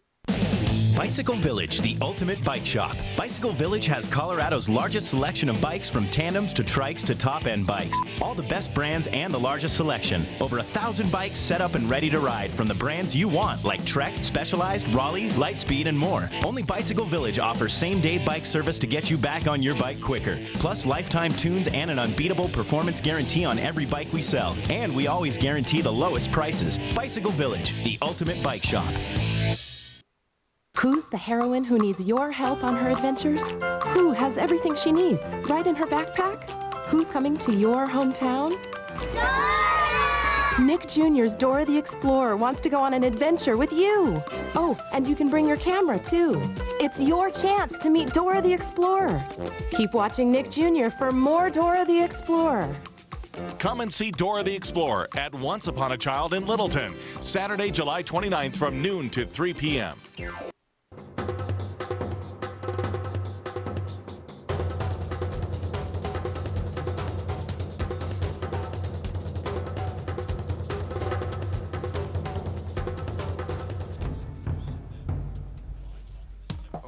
Welcome back, and look at this beautiful chateau here. Now the riders passing close by. This is our Trek aerial view today as the Tour de France courses towards Montélimar. It's a lovely chateau in the front, but when we get round the back, I'm afraid you see they've got a very modern swimming pool there. What a shame. Here we are back with the riders now as they continue to enjoy life. 5 riders clear. No one is going to catch them today. That bit was short off. Stuart O'Grady here, having a chat at the back. He'll be very happy. His mate Jens Voigt is in the breakaway. And Stuart will be hoping that they're celebrating a stage win by the end of the day. O'Grady, after a couple of days, had a nasty accident and he fractured a small part of the number 4 vertebrae. He's continued, and judging by the smiles, the pain is starting to go away. And amazing people they are in the Tour de France, these riders. 25 minutes 54, we're almost 26 minutes. We are very close now to the situation. And so as we look now at out over the lovely houses of the whole area, let me have a look now at the Home Depot moment of the week. So this was on stage 11 on Thursday here. Floyd Landis was in angry mood, checking out who was left. As they continued to the Pyrenees, the little groups got smaller and smaller. And then at the finish, Dennis Menchoff won the stage, but Landis lost no time, finishing right behind him, and a yellow jersey awaited. He was in the lead by 8 seconds. And that is the smallest ever winning margin in any Tour de France in 1989. That's our Home Depot moment of the week. Floyd Landis, 30 years of age now. He's been in the lead. This is 3rd day as the head of the classification. So tomorrow we'll have 3 career yellow jerseys and 9th overall in the Tour before He's on his way up, that is for sure. There's his team, Robbie McEwen at the front, Robbie Hunter rather, at the front, nearly Robbie McEwen, as they continue to set the pace here in the big race towards the finish. The gap is growing, almost 26 minutes now. Well, the crowd's as big as ever on the Tour de France. The popularity of this event, it rocks and it rolls with various controversies, foreign winners, dare I say, but the people still come and watch this unique happening in the month of July. We call it Tour Fever, Paul. Once you've caught it, there is no cure. There is no cure. There's no turning back at all. But I'll tell you one thing, Sebastian Hinault this afternoon is having a good day of recuperation, I think. He could get his maximum heart rate up to 190 beats a minute. And we're riding in the main field at about 39 kilometers an hour, and his heart rate is well below 120. And even I can do that on my home trainer. Right. But well, not for 6 hours, though. Exactly. I know you live in Africa, but this is a hot sun today. It's as hot as any of the mid-Africa sun as we race towards the finish. It's a scorcher. 26 minutes is top now. Another 2 minutes and 48 seconds, and the leadership on the road at least will change hands. Then we'll see if these boys lift the tempo. Well, you know, just a little earlier we were talking about that long breakaway on the road down into Pontarlier. Well, that is actually, as far as I can work out, the record advantage of a breakaway in the Tour de France history from a group of riders. And the actual time advantage they crossed the line in 2001 there was 35 minutes and 54 seconds. I can't believe that Phonak will allow that to happen. Well, it seems a bit silly. They don't want to use their energy because they want that team to help Landis when we go into the Alps. The Alps are very, very hard this year, particularly so. And to give a lot of energy away now chasing these boys down, which they don't see as a future winner in the Tour in this group, we'll wait and see. I mean, we're pushing it up to, in Fahrenheit, Paul, 97 degrees, and you're getting a reflection off the road there of around 121. That is a scorcher. That is pretty warm out on the roads of the Tour this afternoon. Jens Voigt having a quick chat at the front. He's talking to Alain Galopin there in the team car, and he's trying to figure out now, how am I going to win this? Jens is a very clever rider. Based his season, just like Bobby Julich from the United States did, on riding well here in the Tour de France in July. So he should have the form to be able to pull something rather special out of the bag. But the Frenchman, Sylvain Chavanel, he's going to be super motivated here this afternoon to try and get himself the win. Well, Voigt is over 1 hour behind overall. The best placed in the breakaway is at 28 minutes 50. That's Oscar Pereiro. That's why there's no big reaction from the field. But we're getting very close to 28 minutes 50 lead now as we look here at Saint-Jean-de-Maurijois. 72.5 kilometers still to race to the finish. Still a long way to go, but there's a long way to go up through the Alps for these riders to get themselves up to Paris as well, and they're all thinking about that in the back of their minds, Phil, because although we had a monstrous stage through the Pyrenees on the way to Plat de Béret, we've got 3 very difficult stages back to back going through the Alps. We've got Alpe d'Huez, followed by Le Toussuire, followed by the stage into Morzine, where the riders right at the end go over the Juplin. You've got to hold something back. You have to save something. And the strength of Team Phonak is making sure that they keep all 9 men on the road to Paris. Robbie Hunter tapping out on the front here. Been a stalwart. He came into this race a last-minute selection because he was injured. And he's proved to be the real big helper for Floyd Landis. This is life at the back, the crowd waving. They've had a long wait here, almost half an hour between the leaders and the pack going through. But it was worth the wait to say I saw the Tour de France racing along the borders of the French territory today. This is Stuart O'Grady enjoying his day. We'll take a break, rejoin us in a moment.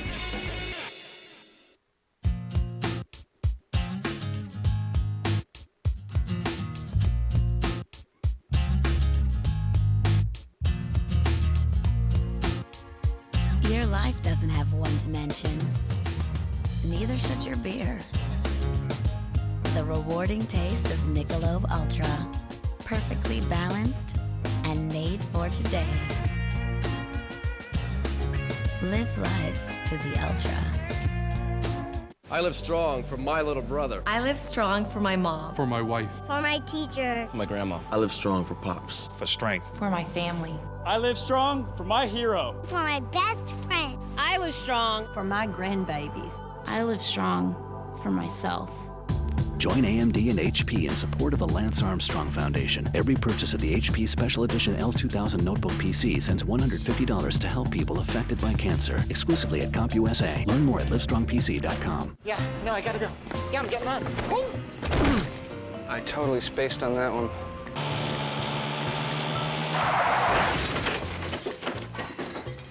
That was bad.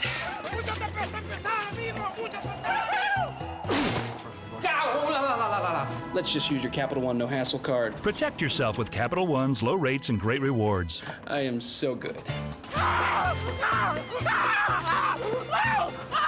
What's in your wallet?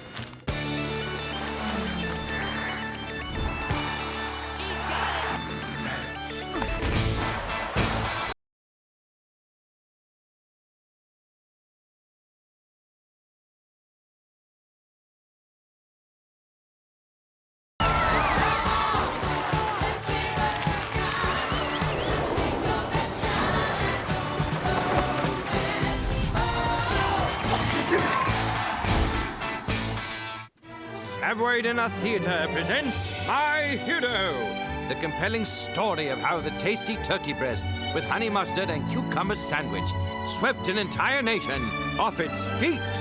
Subway, eat ice! Honey, I'm going shopping. 20% off. All right. The Home Depot. Should we take the truck?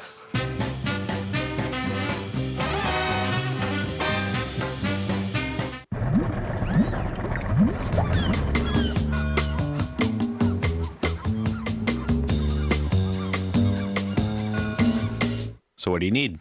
I just bought a boat. I have no idea. Hang on. New boat owners program. Free stuff? Yep. Discounts, huh? You bet. Advice, too? Yeah, you'll need it. West Marine. We've got everything a boater needs. That's a lot of stuff. The 2006 Tour de France on OLN is brought to you by Michelob Ultra. Live life to the ultra.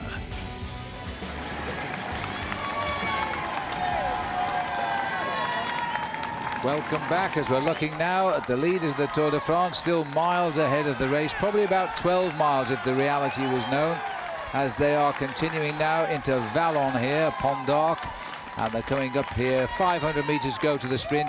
Don't grip the seat. It's not going to be a ripper, this one, because there's no reason to race for just about 800 euros and 6 seconds in time bonus. Who needs 6 seconds when you've got 26 minutes right now as these riders go through? And just look at this. This is the beautiful gorges here. There's the gorges of the Ardèche. That's the River Ardèche. And that gorge there, it's a sandstone gorge. It's been carved out by the river. Is something like 120 feet across, all been ripped through by the river. And this gorge, they say, is some 30 kilometers. That's 19 miles long. Sensational area. So we now look here at the 5 leaders, all still working pretty regularly together. They made their move very early on today. There was the usual flurry of attacks and got caught. These 5 got away at 22 kilometers in, and they've now built that magnificent lead of 26 minutes 32 seconds. Now let me tell you straight away, none of these riders are being viewed as future winners of the Tour de France. They've lost a lot of time over 2 weeks of racing, and they might take a big slice of it back today, but they'll probably lose it all again when we go into the Alps. So Floyd Landis is not really too interested in wasting his energy or ordering his team to chase them down. That's the situation at the moment. Will it be the same in a couple of minutes? Because if Oscar Pereira gets that 28 minutes 50 lead, then on the road he is the leader on the road, and the yellow jersey might even await him at the finish. Well, as we look here at a little bit of the 30 kilometers of the beautiful gorges of the Ardèche, let's check in now with Craig Hummer, who brings us a closer look at Trek's everyday wheels. These wheels are all about aerodynamics. Scott Dobert at Trek refers to them as the workhorse wheel. Called the Aeolus 5.0, they are named after the Greek god of wind and are made up of 2 pieces. The rim is made by Trek, the skin by Steve Head, and the 2 pieces are bonded together at Head's factory in Minnesota. This is an everyday wheel for 2 reasons. The first is the bullnose design. This is better aerodynamically in a variety of wind conditions. Crosswind, tailwind, it doesn't matter. This is the best design going. And the second reason is the superior braking performance when used with the cork pads. Now, if you need some more ammunition to go pick up a set, consider these two facts. These wheels are durable enough for Paris-Roubaix, and they're Paolo Salvadelli's favorite. Yes, thanks so much, Craig. Boy, there are some clever people in the cycling industry, aren't there, making wheels like that? And these boys using them to good effect today, or perhaps not the Phonak team, but maybe they've got them as well. As they're racing now towards the end, 26:42. We're heading up to a 2-minute bigger gain shortly. We'll have a new leader of the Tour. Well, the hill, the riders rather, descending a little climb here. It looks as though they're racing pretty quickly. They're still only cruising, but they're going downhill at least for the moment, as we've got 5 riders in the lead, but they are approaching now the first of these 2 fourth category climbs before they start to descend down to the finish in Montélimar. All the sprints are behind us. The 2 riders have taken all of the prizes today because they've been in the lead ever since the 22nd kilometre. It's a long day to be in the lead, but those riders now will be realizing they're going to win the stage, but it's a question of what tactic do you adopt. When do you make the move to try and go alone to the finish, because they don't want to go to the finish as a group of 5 riders, whereas in the main field a lot of these guys today, it's a terrible day if you're a professional cyclist to be riding like this, because you just want the day to be over. You're looking at the computer on your handlebars saying, oh no, not another 40 kilometers, not another 50 kilometers, and you just want to get it over with, get back to the hotel. And there's no hot baths this afternoon, Phil. The riders will be looking for cold ones. That's absolutely right. Sebastian Eno's heart rate at the moment quite settled. He's a max of 190 and he's beating at 150, but 26:43 with just 30 miles 48 kilometers left to ride here. Well, as people are saying, it's not the tactics that decide the day and the heat of this day. It is probably the body telling the riders just how much pressure they can take at the moment. There's the long, thin line of the peloton. It's a long way to the back. I think the pace is slowly picking up. We'll keep an eye on the time clock now. It might start to reverse. Currently, it's 26 minutes 38. Look at that beautiful lavender. We're very, very much in the region of the Provence now, and this is a great thing that it grows down here.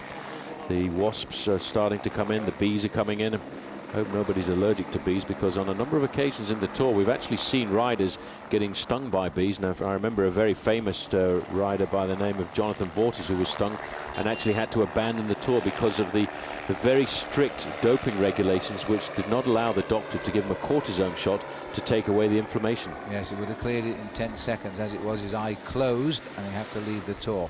That was a sad end. He never did finish the Tour de France, Jonathan Vaughters. He either crashed or he had a bizarre situation like a bee sting, which is a shame. Well, the lavender abounds down here. Of course, it makes the famous scent, or toilet waters, and there's plenty of fields of it down here. Chavanel looking fairly comfortable, having a little chat with the... Oh, it's not Chavanel, actually. This is the back end of the group. And this rider, in fact, is Jimmy Casper. Casper having a hard time. There's David Moncoutier, number 131.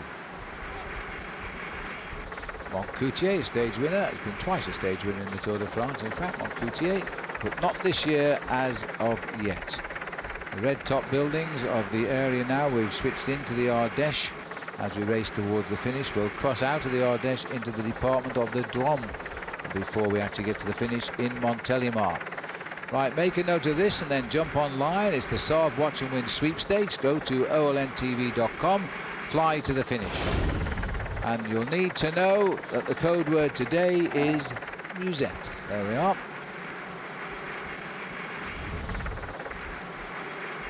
So we're passing through just a small little village here, tucked away off the main highway.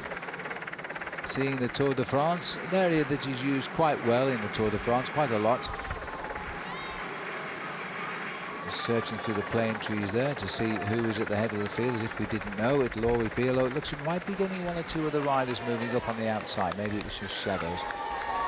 This is Robbie Hunter of South Africa in the lead. Been a faithful teammate and riding well. He's a good friend, in fact, of Floyd Landis as well when they're not riding a bike. And the crowd's enjoying the cheers here as the Tour goes around. Second week being completed today since we started in Strasbourg. best seat in the house is on the roundabout just for seeing the passage of the Tour de France. We'll take another break, but when we come back, we'll just update you with one boy who's having a great Tour de France and winning the white jersey competition. That's Marcus Foten. More on that, though, when we come back after this.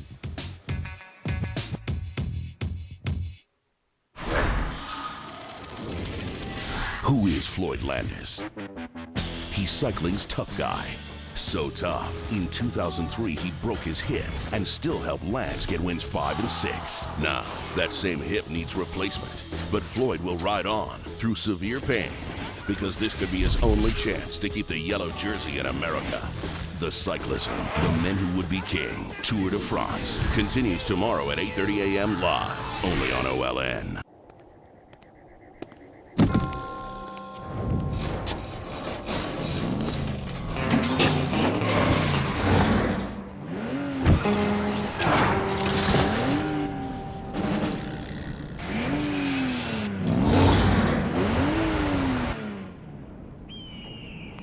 Your engine knows what it wants.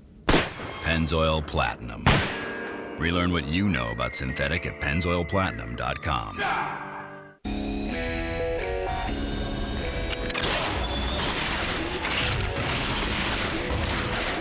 Saab was founded by 16 aircraft engineers. Their spirit lives on. Introducing the all-new Saab 97X. Once you've built jets, you don't build just another SUV. Saab, born from jets. Take flight in the 97X SUV for under $39,500. Check out the new hit movies you can order on demand, and look what you can order right now. My milkshake brings all the boys to the yard. From the makers of Scary Movie. Idiot! Hell no, I won't marry you. God! Date Movie, now on demand. Make some noise for America. Dave Chappelle is throwing a party, and you're invited. Dave Chappelle's Block Party, now on demand. Hit movies without the trip to the video store. On demand with Comcast Digital Cable. The hit movies you want to see are playing this week on in-demand pay-per-view. My milkshake brings all the boys to the yard. From the makers of Scary Movie. Idiot! Hell no, I won't marry you. God! Date Movie, now on pay-per-view. Oh my God. The pulse-pounding thriller Firewall is now available. I'm done talking. Don't miss it. On in-demand pay-per-view. Get it now from Comcast Digital Cable.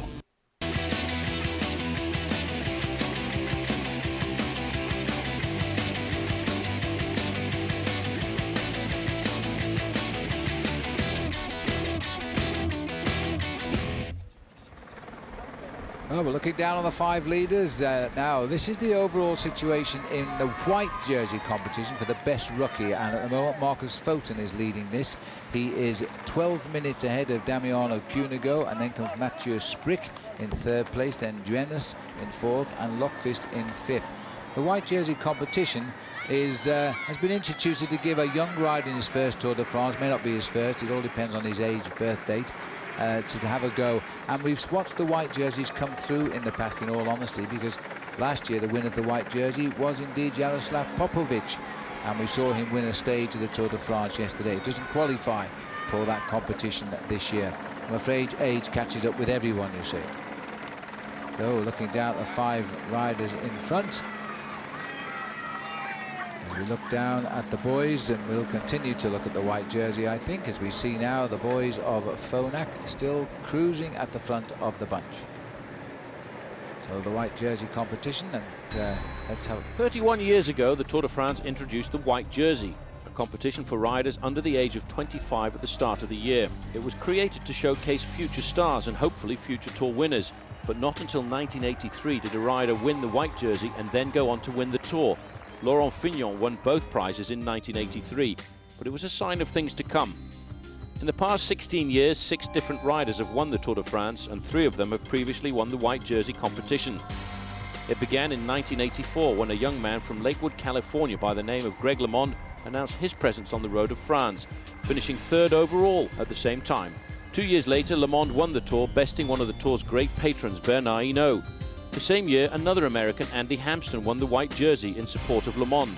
And while he never went on to win the Tour de France, he did win the Giro d'Italia in 1988. The first half of the 90s belonged to Miguel Indurain, but during the last 2 years of his reign, another new star was born, the brash Marco Pantani. He won the white jersey in 1994 and 1995 on his way to a Tour de France triumph in 1998. The year after Pantani triumphed in the young rider competition, another supreme talent emerged, Jan Ullrich, who won the white jersey race in 1996, a mere precursor to his Tour de France win in 1997. Of course, ever since, a man from Texas named Lance Armstrong has dominated the Tour, but with his retirement, a new champion will be crowned in 2007. If history has any indication, perhaps we should look at recent winners of the white jersey competition, the very gifted Ukrainian Yaroslav Popovych or the Russian rider Denis Menshov. These will be men to watch when we go into the mountains. So there we are, the best rookie, and look at these past winners. There's some big names gone forward, but note the one in 2003, Denis Menshov, because now he is sitting third overall in the Tour de France, very, very close to Floyd Landis indeed. Vladimir Karpich rides this year, as well as, of course, does Popovych, and Francisca Manceba, Sevilla and Basso. Of course, they were among the non-starters at the start in Strasbourg. There's the leaders out front as they continue now. 26:47. 28:50 is the number we're looking for. 26 minutes 47, 48 as I speak, Paul, so it's getting close to the 28:50. Very precarious situation for Team Phonak. They really need to, I think, take the responsibility to reduce it by a couple of minutes. The long line of the peloton here, but it's still moving over the ground a lot slower than we've seen over the last few days. They're allowing these 5 riders to run. Last time check is now 26:50, and 28:50 is enough to give Oscar Pereiro the overall lead in the race. It's basically just 2 more minutes, and I cannot believe that Floyd Landis will want to relinquish their yellow jersey. And I think over the last hour of racing, he'll ask the guys to lift it a fraction. They'll start to look out at their onboard computers, and from about 38, 39 kilometers an hour, Phil, they will probably try and take it up to 43, 44. It will hurt a lot in these weather conditions, because this has been a long time in the saddle for these guys. But after all, they are 8 against 5. Well, one man who's sitting out in the peloton just hoping for a telephone call is Oscar Freire, because his wife is due to give birth today. As we see here, the peloton, Oscar nearly got the stage win yesterday. He's had 2 wins already. That would have been a nice celebration, wouldn't it? Still waiting for information on that. If it comes during the stage, we'll give it to you. As the peloton continues, just 2 minutes away from turning it around a little bit today. We'll take another break. Blue skies are the norm in the mountains when summer comes, and I'm on the trails every chance I get. Maybe more important than the weather is the gear I use to maximize my experience. I choose LL Bean gear. These can be long days. Over 90 years of boot making experience goes into LL Bean's Cresta hiking boots. Boots so comfortable, I know I'll wear out long before my feet do. Mountain weather can change without warning, and when it does, I'm ready with my Mountain Storm system. I can put on the rugged jacket for protection against the wind and rain, just a soft shell if the weather's cool, or both for a warm, dry jacket in the worst weather. For a full day of hiking, I load up my award-winning Bigelow pack, and I know I can cover a lot of terrain in total comfort and with everything I need within easy reach. Products designed for durability and performance, sold directly to the consumer at a great price. Check out llbean.com or call 800-441-4913 to get a free catalog or ask an expert about any of LL Bean's gear. LL Bean is the official outfitter of OLN's Tour de France broadcast team.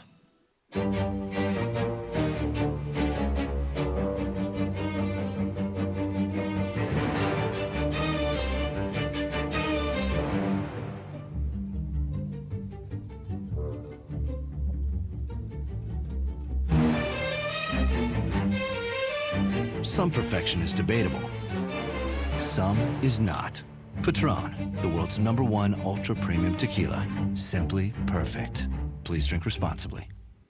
Every night, OLN brings you the Tour enhanced. See today's stage with commentary by Alan Bob, extra features and analysis, and more. The Tour de France Enhanced Prime, tonight at 8 p.m. Brought to you by Capital One.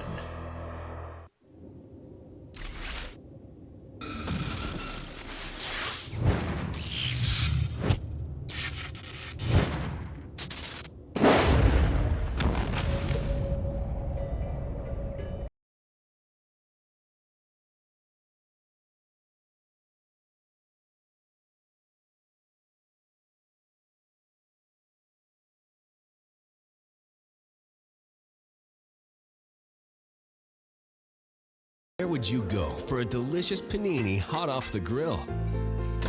How about your microwave? Try a Corner Bistro panini from Stouffer's. Cooked on our revolutionary grilling tray, they're the only panini that actually grill to perfection in your microwave. For a crispy, restaurant-inspired panini at home, try our full menu of Corner Bistro panini. And see what's cooking at Stouffer's. You've got a lot of stuff to paint, but not a lot of time. The new Wagner Power Painter with innovative lock-and-go cartridges lets you go from staining to painting in a snap. Wagner, paint fast, paint smart.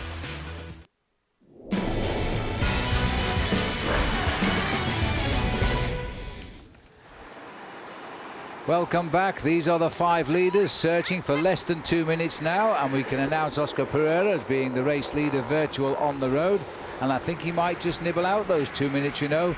But we are beginning to run into the final undulations of the Ardèche now as the riders head towards the Drôme department and into Montélimar. This is Sylvain Chavanel. He tried hard in the mountains and it cost him dearly because he hit the wall and the riders left him afterwards towards the end. And today he's recovered quite well because he's got himself in a good breakaway. The French flag on the left there should give him a little bit of a boost. All these riders still working pretty well together. There's no passengers in this breakaway. 27 minutes and 6 seconds, 1 3/4 minutes off getting to that 28.50 once we're there. That means Pereiro's that has regained all of the time he's lost in the last 2 weeks of racing. He's in this breakaway, sat at the back. Well, I must say the crowd has been in a real jolly party mood all day today. They've not been short of a big round of applause and a clap. Mind you, they've got time to go in, make the tea and probably have a bit of lunch before the peloton goes past the same point. Well, yeah, it's pretty much up to almost half an hour. It's a long time since we've seen gaps like this because we have to go back to 2001 and the breakaway into Pontarlier.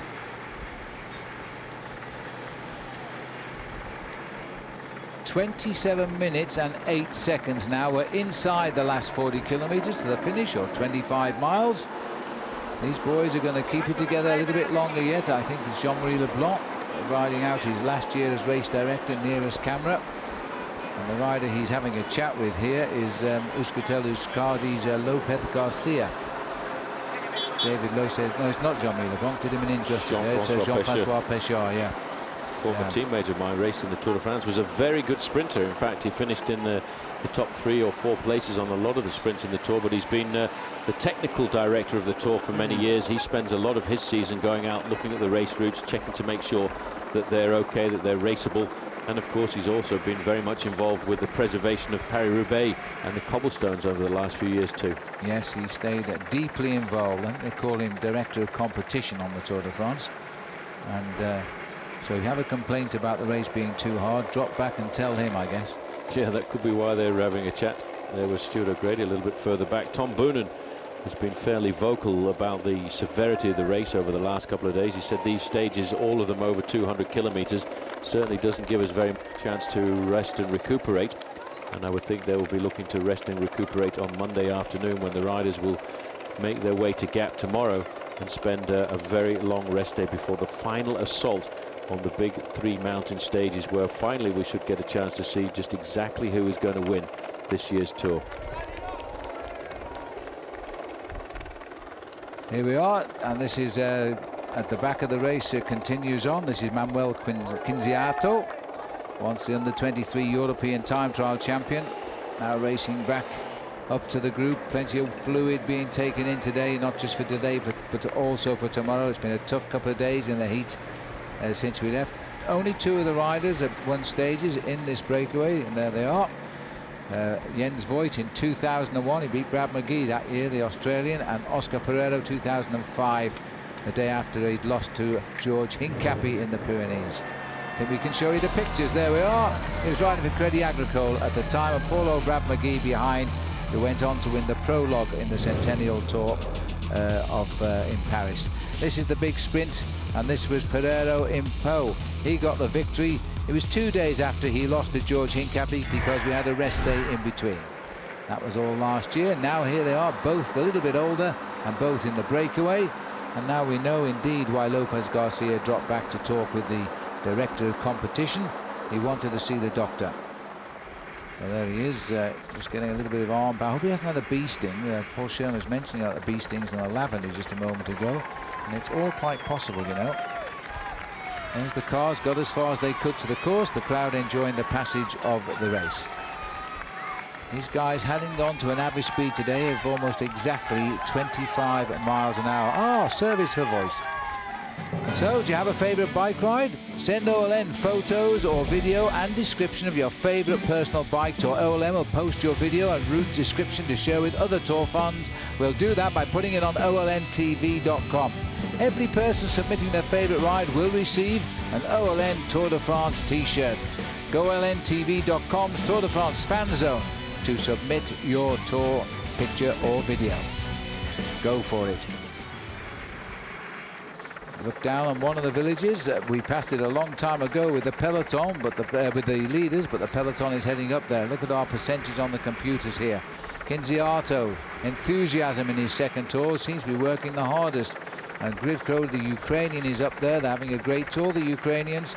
Chavanel at 20%. I can't believe that's right for Jens Voigt. That man would always do equal amounts of work. We'll see. Pereiro, they're saying, has done the least effort at the front of the breakaway. Well, there's the Peloton passing on through now, and the time gap continues to stretch to almost 28 minutes. We're deep into the 27th minute. Gain over the field. These are the domestiques of Phonak, and that means they're the helpers of the race leader, Floyd Landis here. From San Diego, so over on the left of our picture, dancing in the yellow jersey. Little bit of a rise out of town.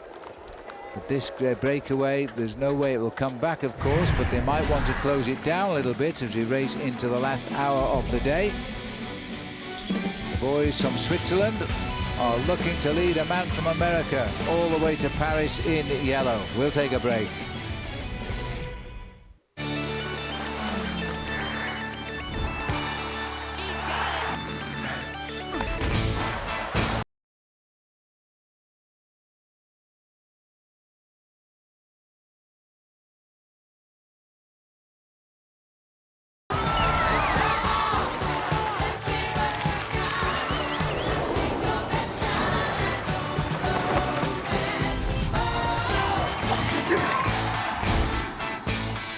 Intelligent key technology that knows you.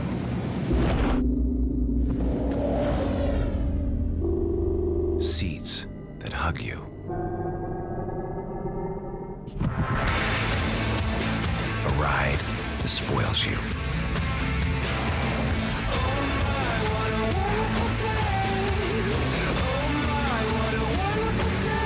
The next Nissan Maxima, part of the next generation of Nissan thinking.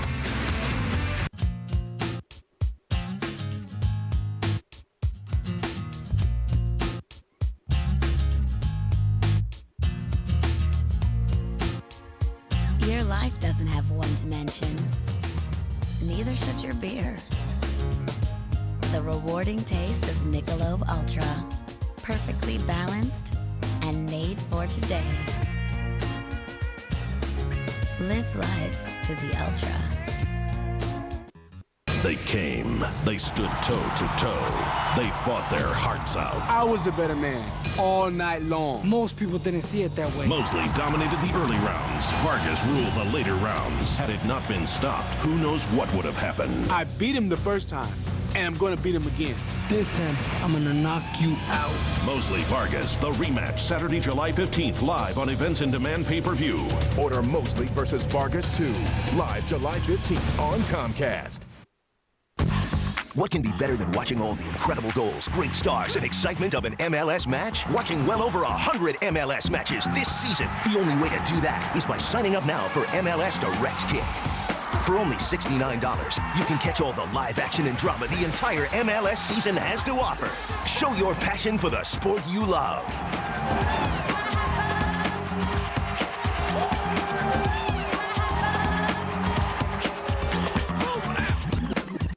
Welcome back. The Tour de France stretches back in history to 1903. The black and white pictures there. They used to call them the convicts of the road because they used to stop and steal food. And the people, although they loved the Tour, didn't like to lose all the fruit in one go. We're looking now at the Tour de France here on its 13th stage, which is in fact the 14th day of racing. We complete 2 weeks today since we started with the prologue time trial in Strasbourg. And that was where Thor Hushoff got the victory. Let's not forget that. These 5 riders got away after 22 kilometres, about 12.5 miles of racing. They built a lead of 27 minutes and 58 seconds. And in the breakaway, Oscar Pereiro, when the clock says 28:50, we'll have a new lead with the Tour de France on the road at least. We're on the climb now, the penultimate climb of the day here, the Saint-Moritz de Brie, which will take us up to 35 to go. Just inside a minute now, another minute, another 52 seconds gain. Pereiro will be told he's the maillot jaune virtuel of the Tour de France, but he's got to keep that time gap, of course, till the clock stop, and that's down at the finish in Montélimar. There's the top of the climb, no big sprint, we never expected it. Kinziato just getting that, I think. Well, that was a riveting sprint finish, I thought, Paul. Kinziato just by about a tyre. Photo finish. Photo finish? I require a photo for that, absolutely. Sylvain Chavanel was being very attentive, though, Phil. I was just checking out his pedaling style. He looked fairly comfortable. The smoothest rider on that last climb, to me, seemed to be Kinziato at the back here. He's got very good suppleness still in the muscles. But the two probably playing the crafty game are the 2 men in black. There, Jens Voigt, just riding for Team CSC, and Oscar Pereiro. Well, Pereiro's got the most to gain in time, although that is not his reason for being today. He's looking for a stage win like they all are. 2 riders have won stages in the past, 3 have not. In the case, and they've all ridden the Tour de France before today, so they know what it's all about. There's big Jens Voigt. Very quiet 10 days or so for him, but CSC are having a reasonable tour considering they lost their star man right at the beginning of the tour. Well, they've got 10 kilometres between those 2 climbs to try and figure out exactly what they're going to do. The next climb that comes up is the Côte de Villeneuve de Bergue, and that's at 25 kilometres to go. And I think that's where somebody might just make the move, because from that final 4th category climb of the day, there's just 25 kilometres to go, and it's basically undulating, but undulating downwards to the finishing line in Montpellier. And for a man who is strong, it wouldn't be a bad place to try to go for the move. You know, it's 28 minutes 11 seconds now, Paul, so we're in within 50 seconds of a new lead of the Tour de France.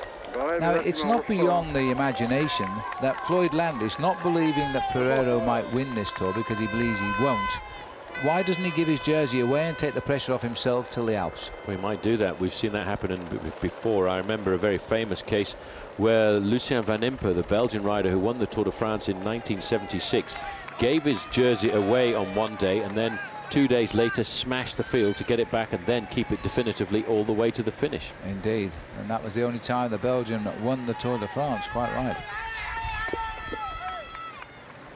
It's an interesting thought, though. We might get the answer to that pretty shortly. 28.14, it's getting up to the magic 28.50. He'll need 28.51, but of course he might even take a bonus if he's in the first 3 that crosses the line today, and that would make the difference. So these are the 5 men pouring water over the head, pouring water into the bodies. This is the longest stage of the Tour de France, and it couldn't be hotter, I don't think. We're in a cauldron today. Let's have a look at our journey around France and where we are. It all started 2 weeks to the day in Strasbourg. We popped off through 5 countries, eventually to be 6. We made our way to the far south and into Spain. Through Carcassonne yesterday. Today we stop at Montélimar, and then we enter the Alps. It's the longest stage of the race at 230 kilometres. That's about 144 miles, I guess. Not too many hills. We're into the hills on the far right of the picture now. 1 4th category climb still to come. They gave Grifko the climb, by the way, ahead of Chavanel and Pereiro. These are the riders of a team Phonak, just to keep in the pace. Oh, what's happened here? Well, this is in the breakaway. This is Andre Grifko. He decided to change a bike, so I don't know what was so serious. Oh, gears gone. Yeah, chain snapped. It looks like the chain has snapped and the gears have wrapped around the back, and maybe the chain hasn't snapped, but the gears certainly have wrapped around, so they're gone. No panic. He's got just approximately 28 minutes and 15 seconds to take a new bike before the race catches up. So he'll get back up to the leaders, no problems. That's a mechanical failing rather than a human failing. Therefore, the judges might not take too close a look at this bit of motor pace back up to the leading group. Certainly not allowed. But as long as they don't make it too blatant, the referees won't make any penalties here. Always a bit of a shock when you have to lift the pace up that little bit after something like 200 kilometers now leading the race. And Grifko comes back in. The Ukrainians, as I say, having a great tour. They're coming in force now, the former Iron Curtain, because we've had a win for Popovych and a race lead for Gonchar. All right, well, pens and papers out. Off we go again to OLNTV.com, and that is Fly to the Finish. Chance to win a Saab 97X. And the word you will need today is Uzet. There we go. Closing kilometers of the day stage. One more climb to come. When we get to the top of the Villeneuve-de-Berg, we'll have 25 kilometers to run to the finish. We're around 30 kilometers, slightly less, 28 I think it is, to go to the finish now. The friendship that these two have had for the last 4.5, 5 hours will all change shortly, because each and every one of them wants to win a stage of the Tour de France. I don't think a 5th place will please any one of those 5 leaders right now. The river's drying up with the heat of the midsummer of France as the Peloton continues its tourist run into Montélimar.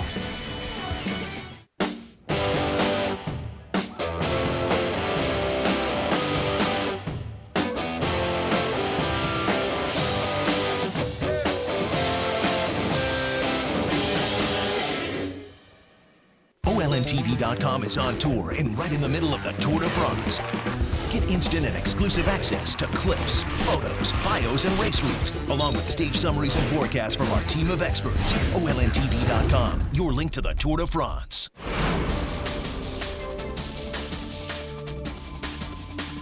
Competitive cycling is no longer just an everyday training ride.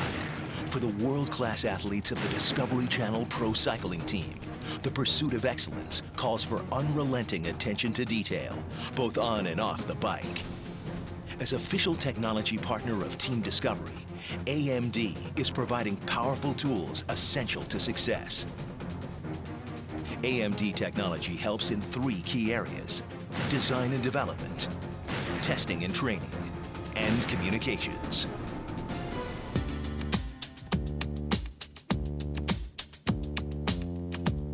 They have a very strong relationship with Trek, the bicycles, and those two companies together, they work very hard on getting us the best possible equipment. Probably the biggest breakthrough for us was getting the 64-bit technology into our environment, specifically into Trek's.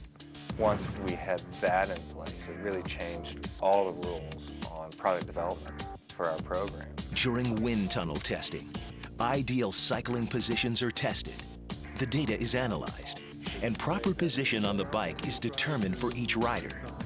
On race days, personal media players serve as a last-minute visual reminder of ideal positioning and aerodynamics.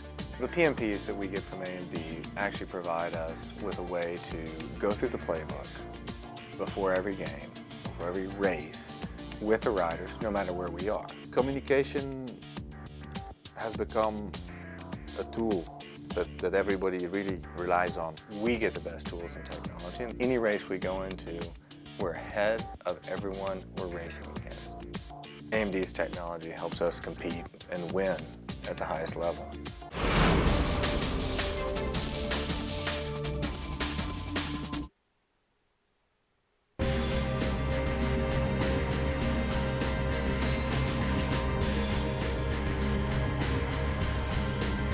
Watching so nice smiles there.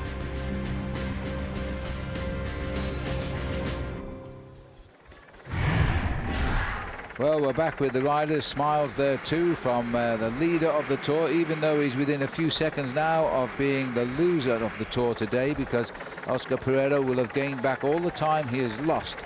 28:01, 28:50 is what we're looking for. Villeneuve-de-Berg. That's the town which has given the name to the last climb of the day here. Now, they're approximately 28 minutes, so that's the first reversal we've seen here And in fact, there has been a reaction. I thought they were starting to speeden up, but the clock has suddenly started to go the other way. They haven't allowed Oscar Pereiro to say he was the leader of the Tour de France by the look of it, because these riders are racing for the last climb of the day. I thought they might have tried just a little bit of a flurry of moves here to check out who's going well in this breakaway. Sylvain Chavanel has gone back to his team car for advice. I think he'll be told that the man he better watch is Jens Voigt, because that rider always attacks when he gets a chance. There's the last climb statistics. Not very long, just under 2 kilometers. Takes us to 25 kilometers to go, just 390 meters above sea level, and this rider will want a win today. Cofidis, remember, struck early in this race with Jimmy Casper on the second day, first full day of racing. Peloton themselves are still slipping away, although it looks as though, and we would expect it by now, to start reversing that time just a little bit. But it looks to me as though they're going to run home with at least a gain of 14, 18 minutes by the finish. 27.57. Well, that's strange. They must have got the message. It just tipped over 28.06 it went to on my computer, and all of a sudden they're not allowing any more gains here. There's the peloton freewheeling away from the second to last climb.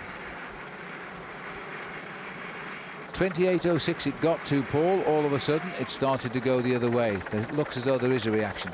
Well, tactically, a very sensible move. Don't burn the guys out for the whole day, because after all, Oscar Pereiro is going to be very tired tomorrow. He could in fact lose 10 or 15 minutes of that advantage. He's kept the team together. That's the important thing for Team Phonak, to remember and try and keep 9 riders together for as long as possible. I actually remember a very famous stage when I was racing in this area of France, when it was a very hot day. A man by the name of Fons de Wolf got away. He finished 16 minutes in front of the main field, moved up to 4th place in the overall standings. The next day he lost 30. Yes, that's the ups and downs for sure of the Tour de France. Now 27.50, so they pulled back to quarter of a minute, so they are chasing now as this day comes to an end. The peloton and all the work still being done by Phonak, so obviously Landis has said, okay, lift it a bit, let's start to get a bit closer to that breakaway and not give the race away completely. Well, let's answer one question. He's not going to try and pass his jersey away for a day or so. He doesn't want to lose it, full stop. That's an important thing, I think, psychologically for the team, to show everybody in the race that they are strong. It just reminds me of how people question the superiority of US Postal and then Team Discovery, saying, oh, what a weak team. But over the years, Johan Brunel built it up to be a very strong team. Team Phonak was never regarded as a big, strong team, but I think they've built themselves a very solid block of riders for this year's Tour. Well, just a little bit of contretemps going on here. The race split for a moment as they're on this last climb of the day, remember. So is Sylvain Chavanel poised for an attack on that little slope just up the road there, because this is the top end of the climb. It's just 2 kilometers long. And Oscar Pereiro now calling for a little bit of effort from Jens Voigt. The flick of the old arm which calls you through. Watch Voigt's left arm here. He wants them to come through and set the pace. There it is. And here comes Grifko. And here comes the peloton here, and they are clearly moving a lot quicker now. So it's time to start reducing the gap. They've got no chance of catching them. Those people there had to wait half an hour between the break going over the bridge. Great time to have a swim. They still didn't forget to bring the flag along with them, did they? It's holiday time, of course, in France now. It's the highest time of the year for the population to start moving around and enjoying great weather. The Tour de France, very often the main attraction of those people en vacances. So don't forget that tomorrow we are going into the Alps and the foothills, and we're going to see plenty of action. Remember when Lance Armstrong went across country? Well, that's where we'll be tomorrow, in the same region of Gap. Watch our coverage with Stage 14, begins live at 8:30 a.m. Eastern Time, and follow the journey of the men. We also have our enhanced program in prime time, 8 p.m. Eastern, 9 p.m. Pacific. We're mountaineering again tomorrow on the Tour de France. These 5 riders just about coming up to the top of the Villeneuve-de-Berg, which is the last climb of the day. The last time check that came our way, 27:35. So they've taken off half a minute pretty quickly. They never allowed Oscar Pereiro that moment of being race leader on the road. This is Kinziato. And that's Pereiro, number 97. Looks like they're expecting, they are getting very nervous, this group of cyclists. They're expecting somebody to go for it. Nobody is just now, and the only reason they're not is it's still 25 kilometres to go from the top. They should see the double ban. Oh, and having said all of that, there goes Grifko. And he's being followed by Kinziato. There will be a reaction, but where is the reaction I would have expected to come from the Cofidis rider? I can't see any point in just sprinting for the points. This is actually an attack to break away because the points aren't of any interest. Well, I expected an attack there, Paul, but it looks as though they've managed to close it down. Now here comes the counter from Kinziato, but over the top. They're not sprinting for the top of the mountain, they're sprinting for the breakaway. They are using this ramp of the climb of the Côte de Villeneuve-de-Berg as a chance to try and go clear. Look at Jens Voigt all over his machine. He's not going to ride at the front of the race field for 200 kilometres and let the break go clear. Well, the reaction has come there. And the one man who I thought might have counted it is in third wheel just now. No reaction from Chavanel, waiting. And that will worry Jens Voigt. Well, Jens Voigt straight through. He doesn't want to get caught out again. He's decided to keep the pace nice and high. He's increased his chances of winning the stage here this afternoon because they've eliminated one man. Andrei Grivko, he's learning here just how difficult it is in the Tour. This man, Phil, was the youngest guy in the break, 22 years of age. He started the move. He was the first to attack.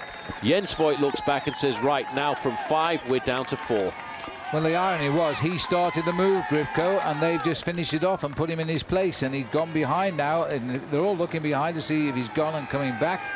They won't worry about him at this point. If he sprints down the hill, he might even get back into the group for a bit longer yet. But the strong men now have decided, OK, the gloves are off. The Peloton has reacted. We've just got the stage to win now, nothing else, let's go. Well, Kinziato looked the freshest there. He responded very nicely. Jens Voigt looked the strongest. Chavanel, though, Phil, will be thinking about the victory for France. They wanted to win yesterday on Bastille Day. Well, if it's the day after, he won't be too bothered about that. If he gets clear, they'll have a hard time pulling him back into the fold because he's a very strong rider. Grifko, 22 years of age. All I can say right now is go on, son, you can do it. 25 kilometres to go as we just come over the top of the climb. Grifko's going to have to work hard. There's a dizzy shot for you now as we swim over the top of the gorges around the Ardèche here. And way down below is the Tour de France passing today. There's the Peloton visibly moving quicker now. Still the same riders on the front from Team Phonak. And their rider who's in yellow riding right at the back of that long straight line. You can just see it from the helicopter. Messages will come to them that the field up front is attacking. Well, they're also picking the pace up back here right now. 27-24, the latest gap. No, just steady tempo. They've got this race breakaway just about under control today.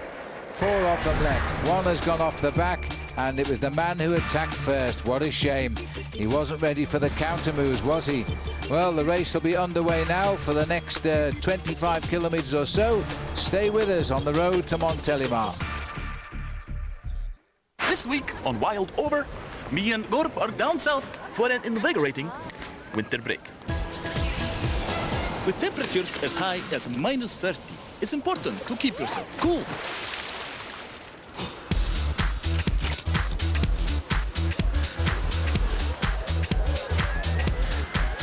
Antarctica, the biggest party island of them all. Brought to you by new Smirnoff Ice. New invigorating taste. Premium malt beverage, please drink responsibly.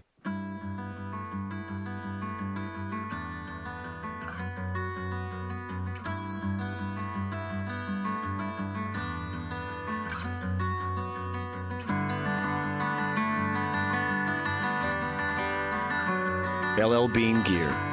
If it lives up to our test, you can be sure it will live up to yours. For a free catalog of everything you need for fall, call us or shop now at llbean.com. Saab was founded by 16 aircraft engineers. Their spirit lives on. The turbocharged Saab 9.3 sports sedan with an estimated 31 miles per gallon highway. Once you've built jets, you don't build just another car. Saab, born from jets.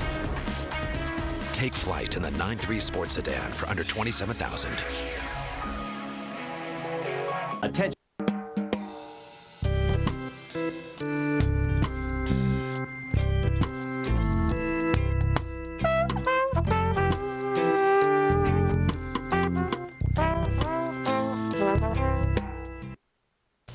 Here's the deal. When you talk about Geico.com, you want to communicate 3 things. Easy to use, no middleman, could save you hundreds on car insurance. Other than that, just sort of be personable, yeah? The old nice weather, innit? Cup of tea? That'd be lovely. How's your mum? Cheers. I'll stick with the small talk, mate. Theatrics might come across as a bit cheesy. Geico. 15 minutes could save you 15% or more on car insurance.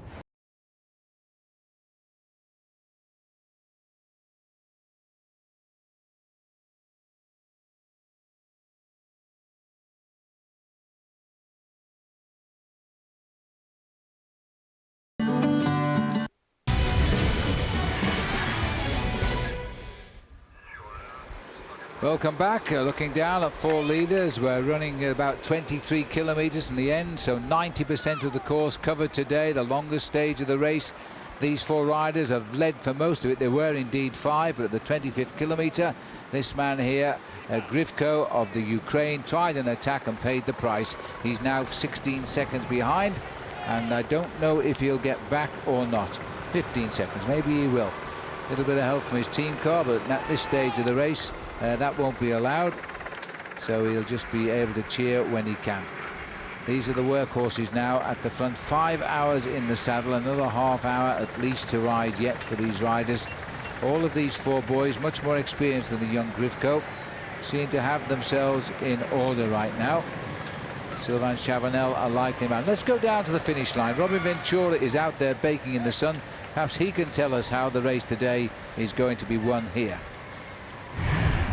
Look for the winner of today's stage to surely come from the breakaway that's been out all day. Look for the poker game to begin in the final 5 kilometers. Riders will be bluffing, making deals, maybe even breaking deals in these final 5K. Look for the rider who's not necessarily the strongest or the fastest to win today, but look for the rider who makes the right move at the right time and has the courage, the power, and the guts to see it through to victory.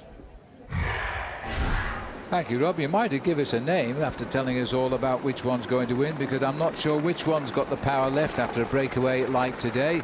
I'm going to go for Jens Voigt, but his big danger will be the French rider, who's not doing much in this move at the moment. He's sat at the back right now, Sylvain Chavanel. He desperately wants to win this stage. There's the situation of these riders in the break overall. 18 seconds, unfortunately, for Grivko. He was coming back. He got it down to 15, but I think all of a sudden they've turned the screw on again at the front. The gap will steadily come down now, 27-18. It's going to be a very big margin at the finish, even so, but that will no longer matter.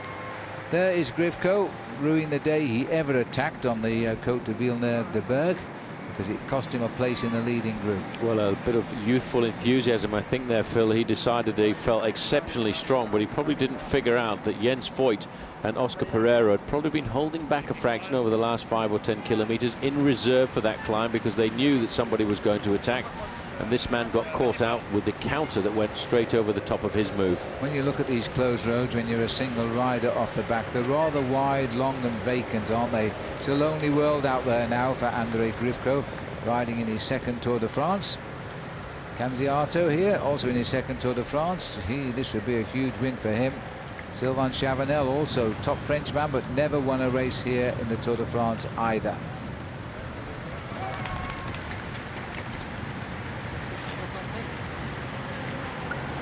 We are staring here at the face of the man that launched the attack that cost him a place in the breakaway. He's now behind them by just a few seconds, slipping away though. 23 seconds he's fallen back now. 27-19 to the Peloton. Well, the Peloton and Team Phonak really doing a very good job in looking after that gap, controlling that gap. They've never really felt threatened. They knew it could go up to 29 minutes, and only then would they have to come to the front and start to turn up the pace and turn up the screws. I think Grivko now, Phil, is about to be damned to a 5th place out on the open road, because I just saw them moving through the referee's car and the other team cars, and that's an indication that the gap is starting to widen.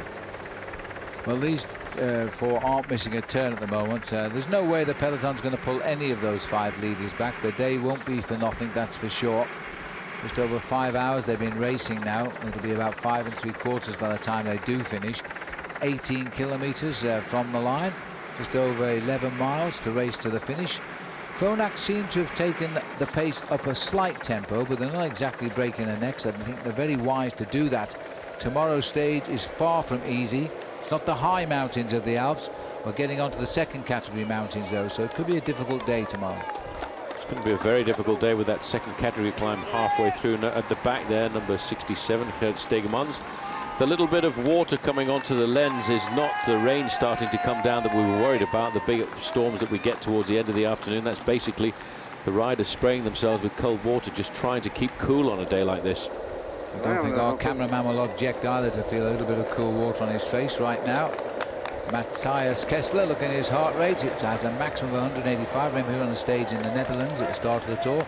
He's having a very relaxed day at 133, well into the green on the heart rate monitor for him. Now it's gone out to half a minute. The elastic has snapped for poor old Grifko. He's got to ride home alone now. He's got to ride for the next 17 kilometers. It'll take him 20-25 minutes, I would think, to finish the tour today. And 27 minutes is the gap. Well, these riders, Phil, I think are going to have to be very careful of Kinziato. Although he's not won a lot of races in his career, he's been a professional since 2002. In his first year as a pro, he actually won 2 races. He's not won anything since then, but he did finish 9th overall in the Tour of Qatar, which is pretty much a sprinter's race. So that indicates that he's probably got a fairly good turn of speed. So he could be the surprise man. View of the vineyards there. As we look across the fields here, we're heading to Montélimar now, in the area of the wine of Provence around here, the Côte Provence. But we're still in the region of the Ardèche just now. It's a very beautiful part of France, but this time of the year, it's like sitting in an oven, as the riders have found out. The man in yellow today is Floyd Landis. He didn't allow Oscar Pereira to get all of his time back. There is a reaction. By the end of the day, he should be celebrating another day in yellow. Will he be? Find out with us after the break. Pillaging was great this time of year, but with so many people switching to Capital One, we've taken jobs as camp counselors.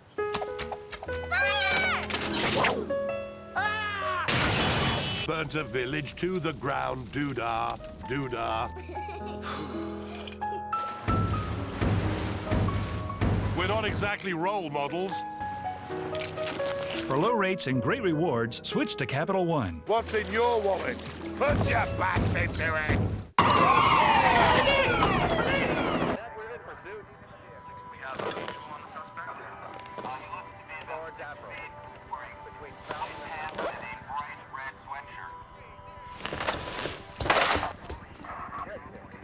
He's no longer in white pants. He's now wearing...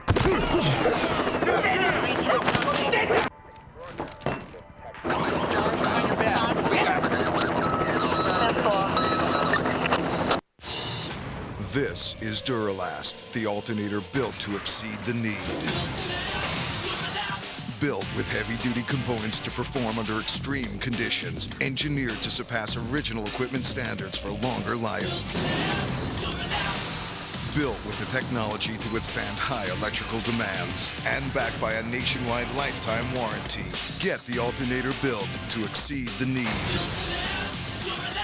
Only at AutoZone. OLN serves up the return of Pete Sampras in the network premiere of World Team Tennis. A unique and exciting format featuring the best players in the world, head-to-head, team-to-team.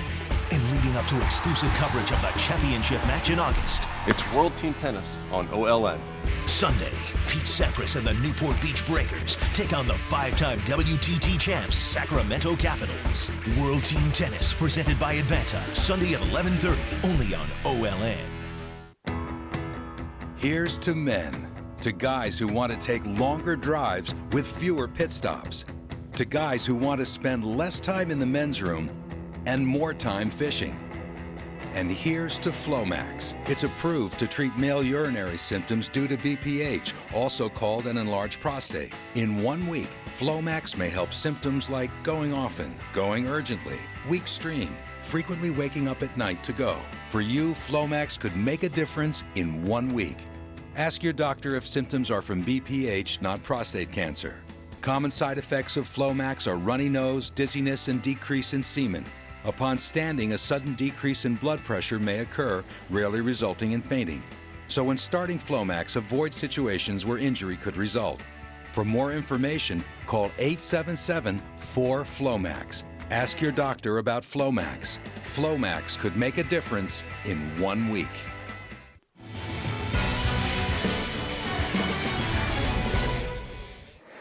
Welcome back as Floyd Landis here, freewheels along behind his team, the race rolling to a satisfactory conclusion.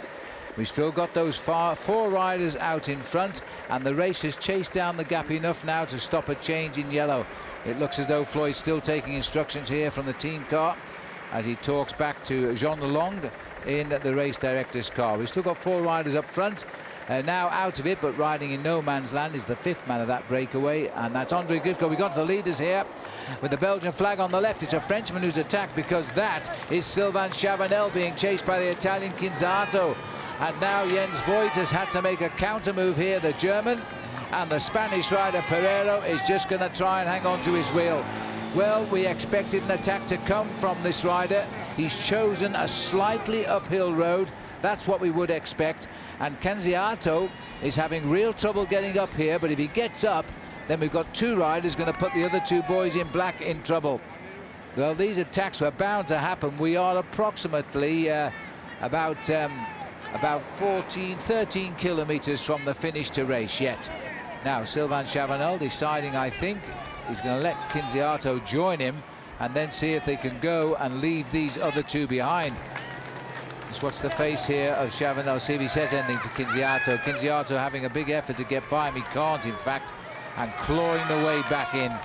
Remember, after 5¼ hours and more than 200 kilometers in your legs, 215 kilometers, and the 3rd day in a row over 200 kilometers, every effort these riders make now is purgatory. 40 seconds back to Grifko. He's not going to come back, but he's hanging on pretty well, I'll give him that. 27.19 to the Peloton. Well, that was almost a slow motion move, I think, there, Paul, but at least they clawed it all back. Chavanel is now showing on the computers the man who's done the biggest workload at 27%. I wonder if they're counted that attack. Well, not by that much, because if you look at it, it's basically a quarter each of these riders have been sharing the workload over the last few kilometers. But what a move by Jens Voigt. Scrambled back. He looked like a crab clawing up the road there to try and catch the leader, Sylvain Chavanel, because he knew he had to pull it back at that moment, because if the elastic snapped, then all of the work done over 200 kilometers was blown out of the window. Well, they all know each other now. There's no more shadow boxing. There's no more respect for each other now. There's no more helping. They're all going to not trust anybody in this group. Well, once you make a move like that, like Sylvain Chavanel did there, then all of a sudden there are no friends. They were friends for about 180 kilometers. They worked together to build up this big advantage. They shared the pacemaking. Now they're enemies. Now they're going to fight it out over the next 10, 12, 13 kilometers, because there's something very important at stake, a stage victory in the Tour de France. Well, France will be hoping they can get a 3rd stage victory from a Frenchman here, and he's riding very strongly, Sylvain Chavanel.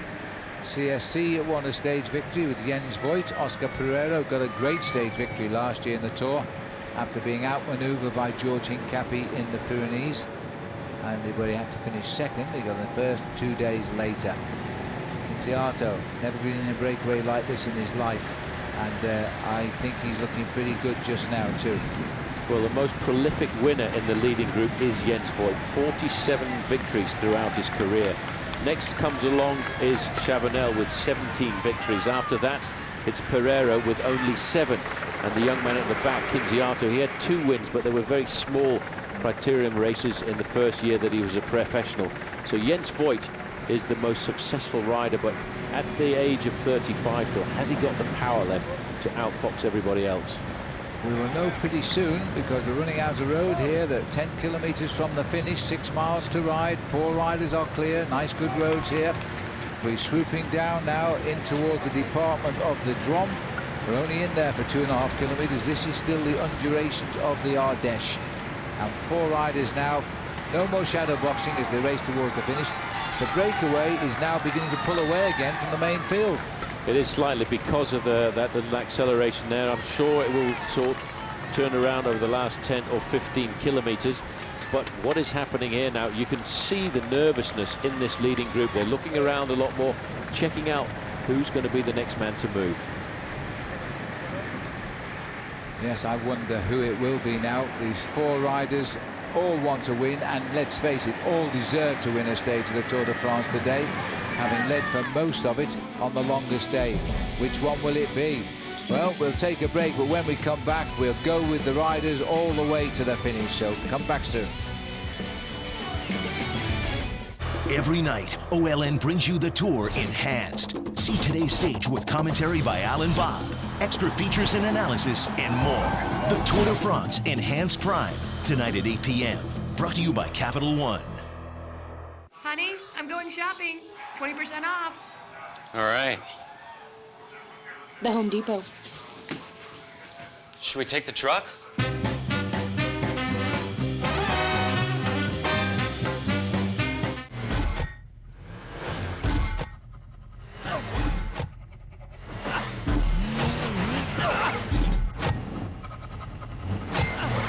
Give your engine what it wants.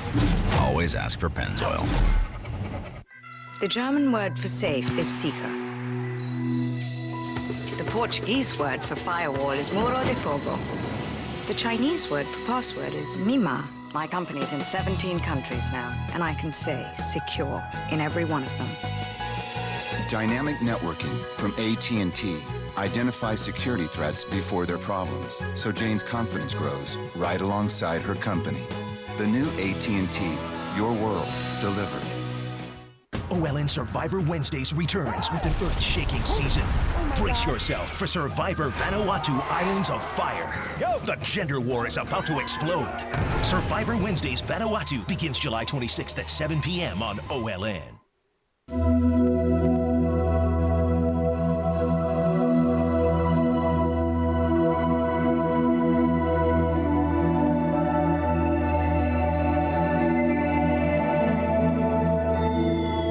With the MLB Extra Innings package, no matter where your team is, every game's a home game.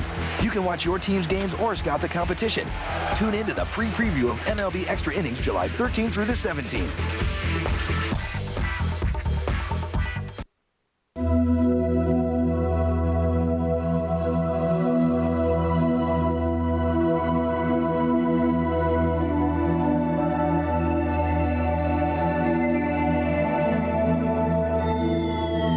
MLB Extra Innings package. No matter where your team is, every game's a home game. You can watch your team's games or scout the competition.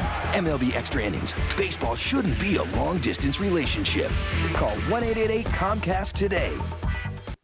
Welcome back. We're on the closing kilometers of the stage. There were 5, there are now 4, and they don't trust each other anymore. The face here of Jens Voigt leading the race now into the last few kilometers to Montélimar. The Frenchman in white, Sylvain Chavanel, having a problem with his ears here is Oscar Pereira, who's actually talking there to his team management. And sat at the back is Manuel Quinziato.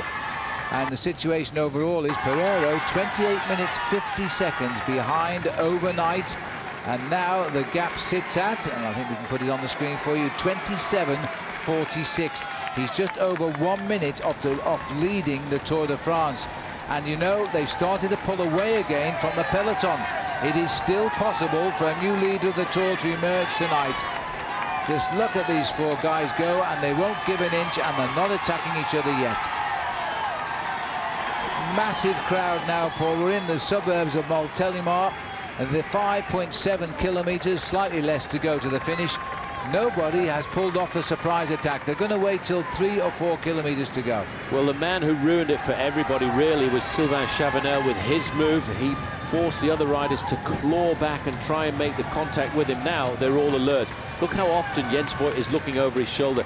He'll have one ear cocked backwards, trying to listen to see if he can hear the whistle of an acceleration coming from the tyres of a rider. You can actually hear the acceleration from the tyres if a rider gets out of the saddle.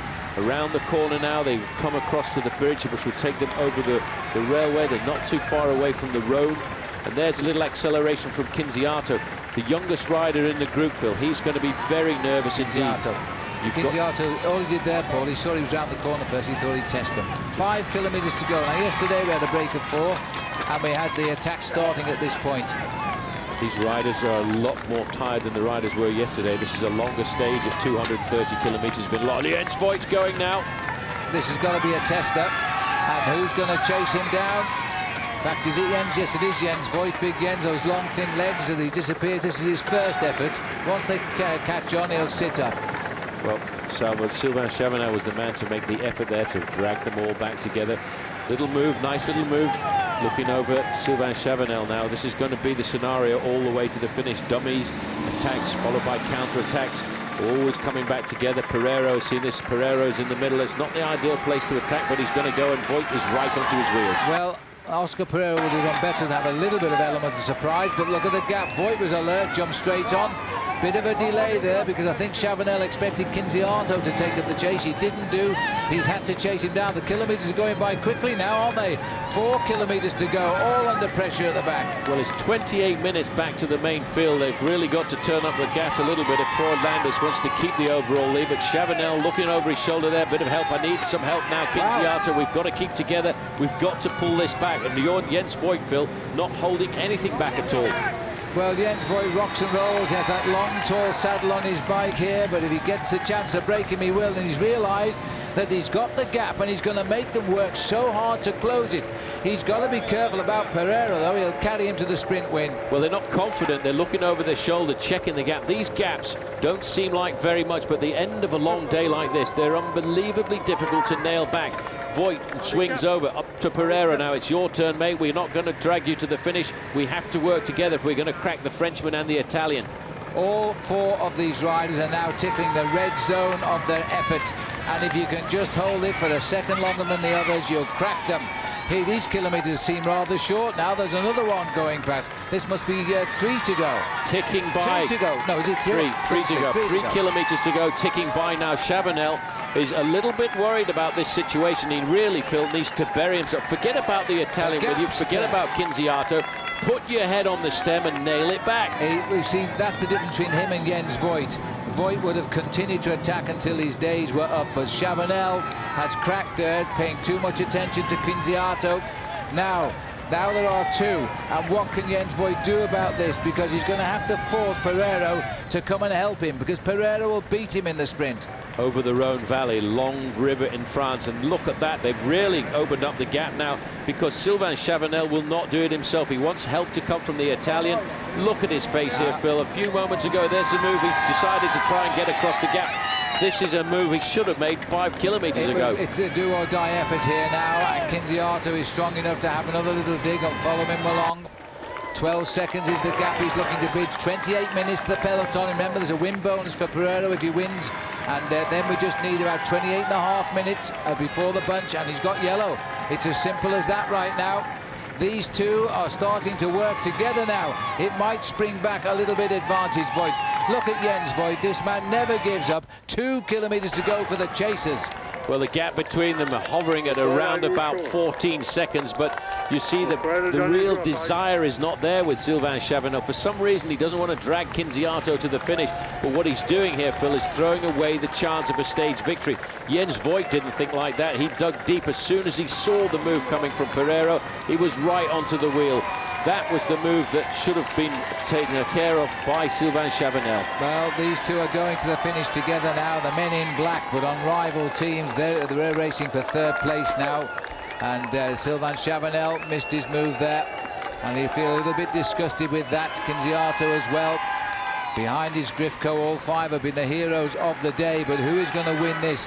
Neither are the world's best sprinters, but I would put it advantage Pereiro now. Well, Pereiro won that stage last year on the road into Po, but that is discounting the courage of Jens Voigt, the power of Jens Voigt, and this has been a very long stage.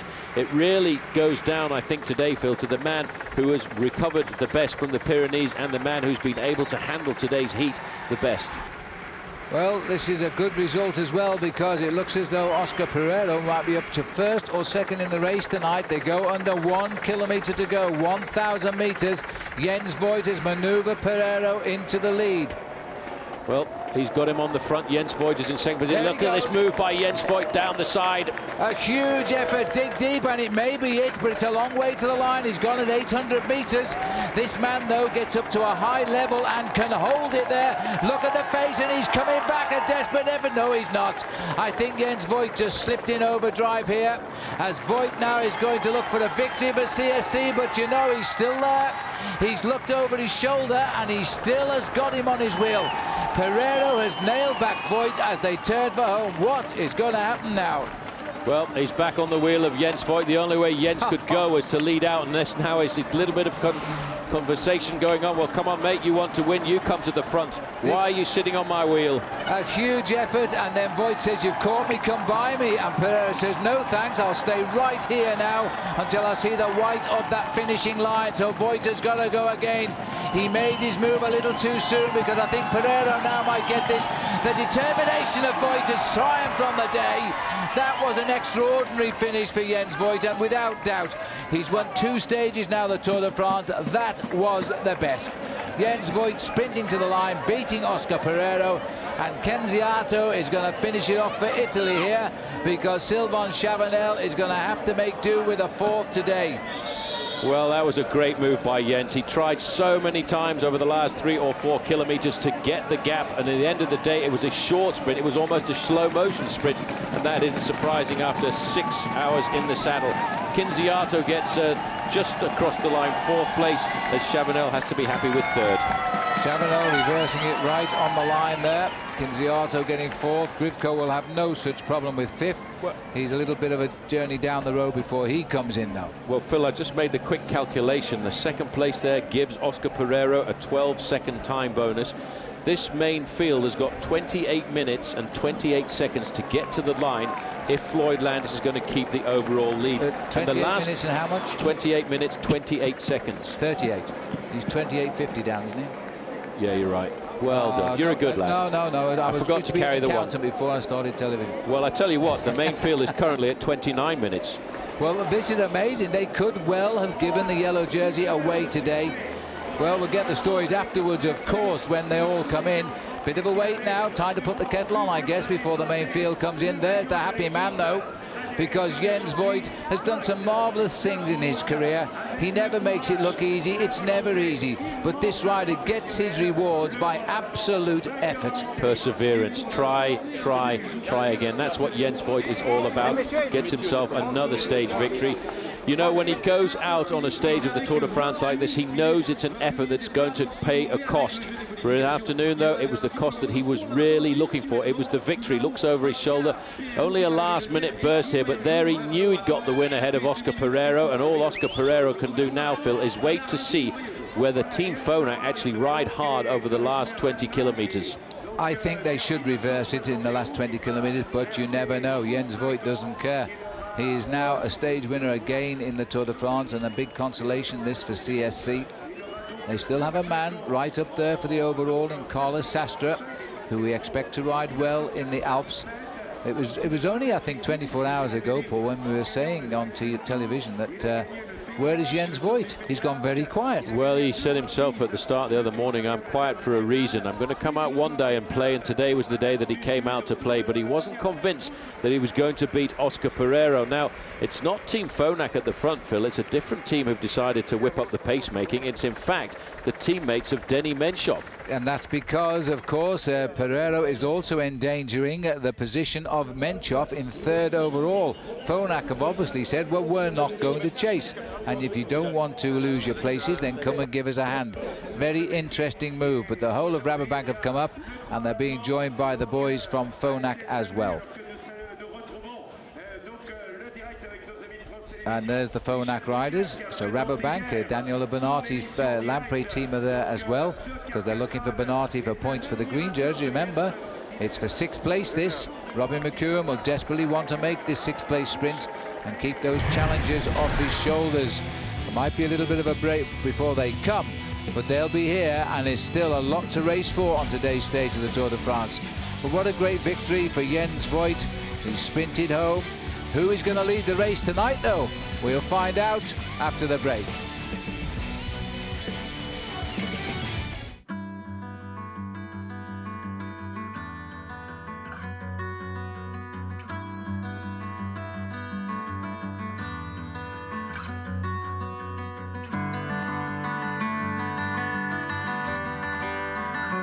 LL Bean gear.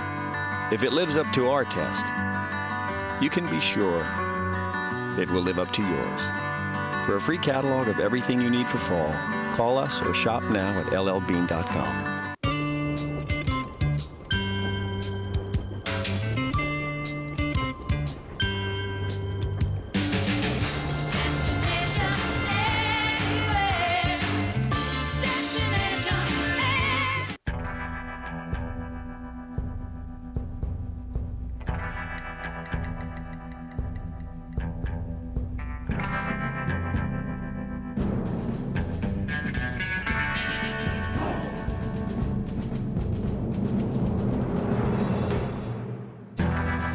Some perfection is debatable, some is not. Patron, the world's #1 ultra-premium tequila. Simply perfect. Please drink responsibly.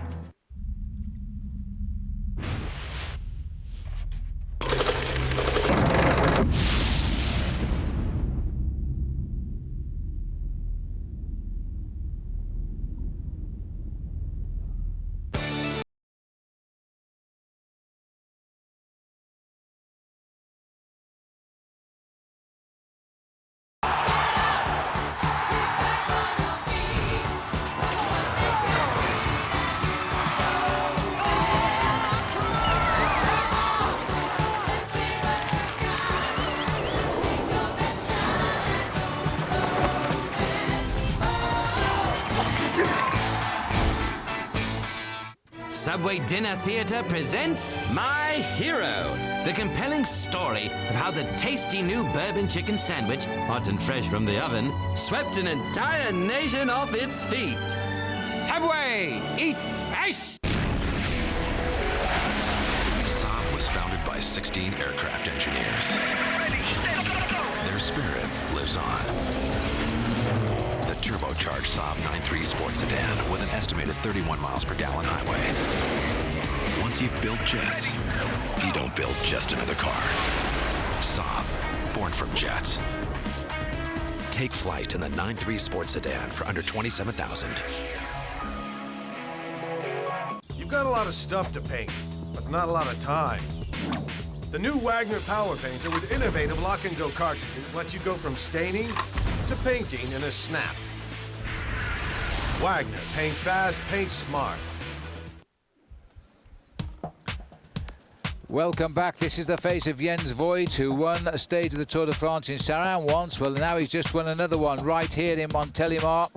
He attacked all the way up the kilometre. He was caught by Pereira, but Pereira could not take him on the line.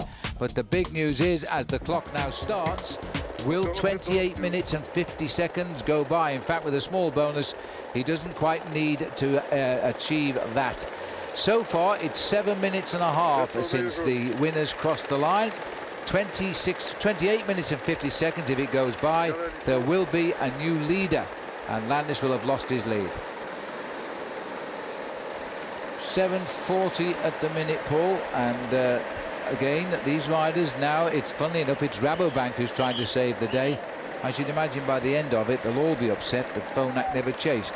Well, it was up to the other teams in this race to come forward and do the pacemaking as well if they wanted to defend their positions, because it's not only Floyd Landis whose position is being threatened, it's also Denny Menchov, it's also Cadel Evans, it's other teams who are also having their positions high up in the overall classification put under pressure. They just went under their fill, 20 kilometers to go, 12 miles. Now, normally they would cover that in about 24 minutes. 24 and 8 is 32. So that is rather interesting. Just looking here at the little discussion going on there between Team Phonak and Salvatore Comesso and Lamprecht. I wonder what that discussion was all about. Maybe would you guys come to the front and set the pacemaking if you want to get your man Daniel Bernati across the line in first place. But this could be a very good tactic in the long term, because tomorrow, if the late race lead does change to go to Oscar Pereiro, then we're going to see a different team come out and have to defend the overall lead. And that may be a good move by Phonak, but I don't think it'll come into fruition. I think that the tempo will lift now.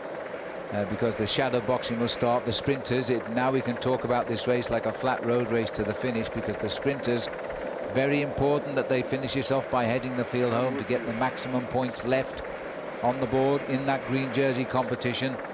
We'll start watching out for the whereabouts of Robbie McEwen very shortly. Tom Bonan in his World Championship jersey. They'll all start to move forward.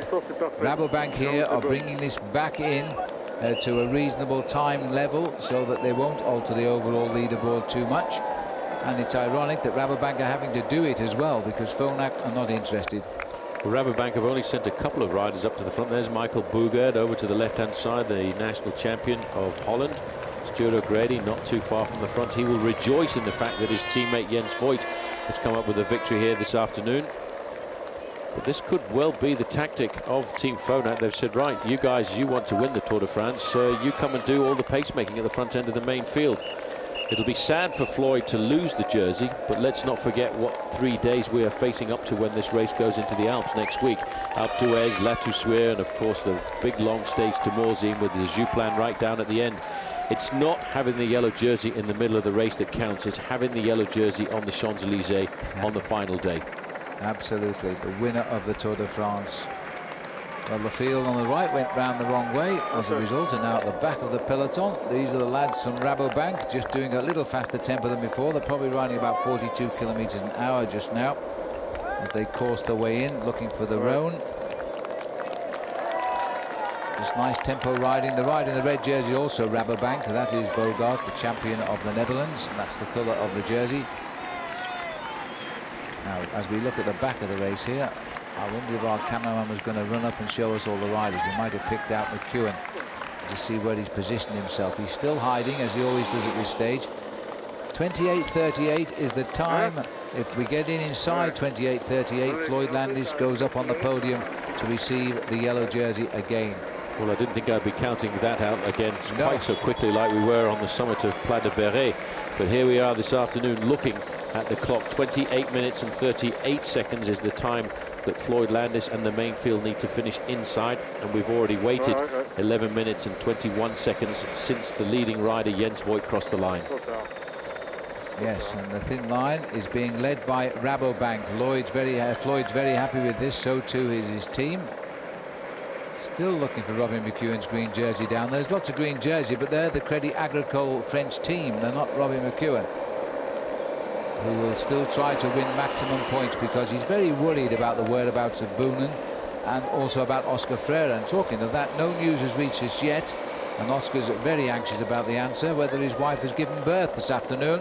He was hoping to get a telephone call while he's racing along, and if he got it, I think he might win the bunch sprint. Well, certainly he's on the edge of his saddle at the moment, waiting to hear that news. Just a quick spot of Cadel Evans riding at the front end of the main field. There's Johan van Sommeren moving up to the front as well. Maybe now De Vita Monlotto are going to start to whip up the pace a little bit, because after all, Robbie McEwen, although Phil, this is only for 6th place, he still needs to go, because today is definitely a flat stage. 35 points for the win, 22 points for 5th place. Robbie will be looking at an 18-point addition to his overall standings in the points classification. 15 Ks to go. Yep, a little bit of change at front. Rabobank have said we've done our bit now. 15 Ks to go. Somebody else can come and do it. They're dropping back, look, and they're putting Phonak back in the driving seat. 12:45 and counting.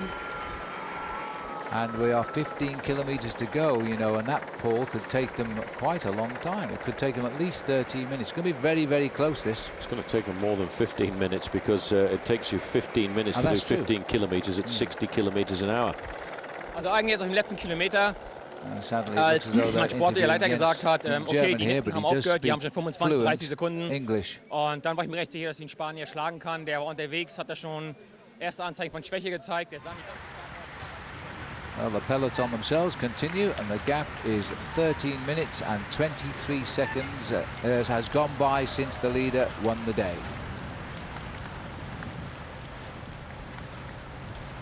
As we watch here the peloton as they continue, it is by far from certain that Floyd Landis has kept his lead in the Tour de France today, by choice or by preference. We won't know the answer to that till he gets to the finish, but it's close.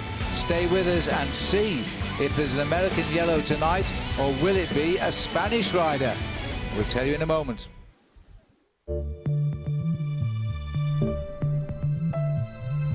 One part of this concept car is already on the road. Michelin MX tires. chosen by more luxury car makers to enhance the performance of their cars.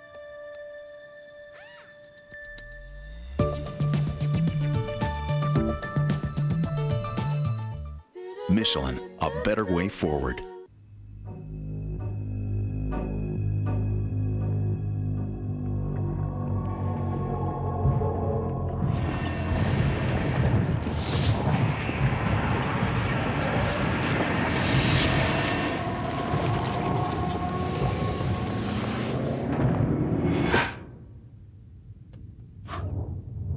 The Lenovo ThinkPad tablet, powered by Windows XP Tablet PC Edition.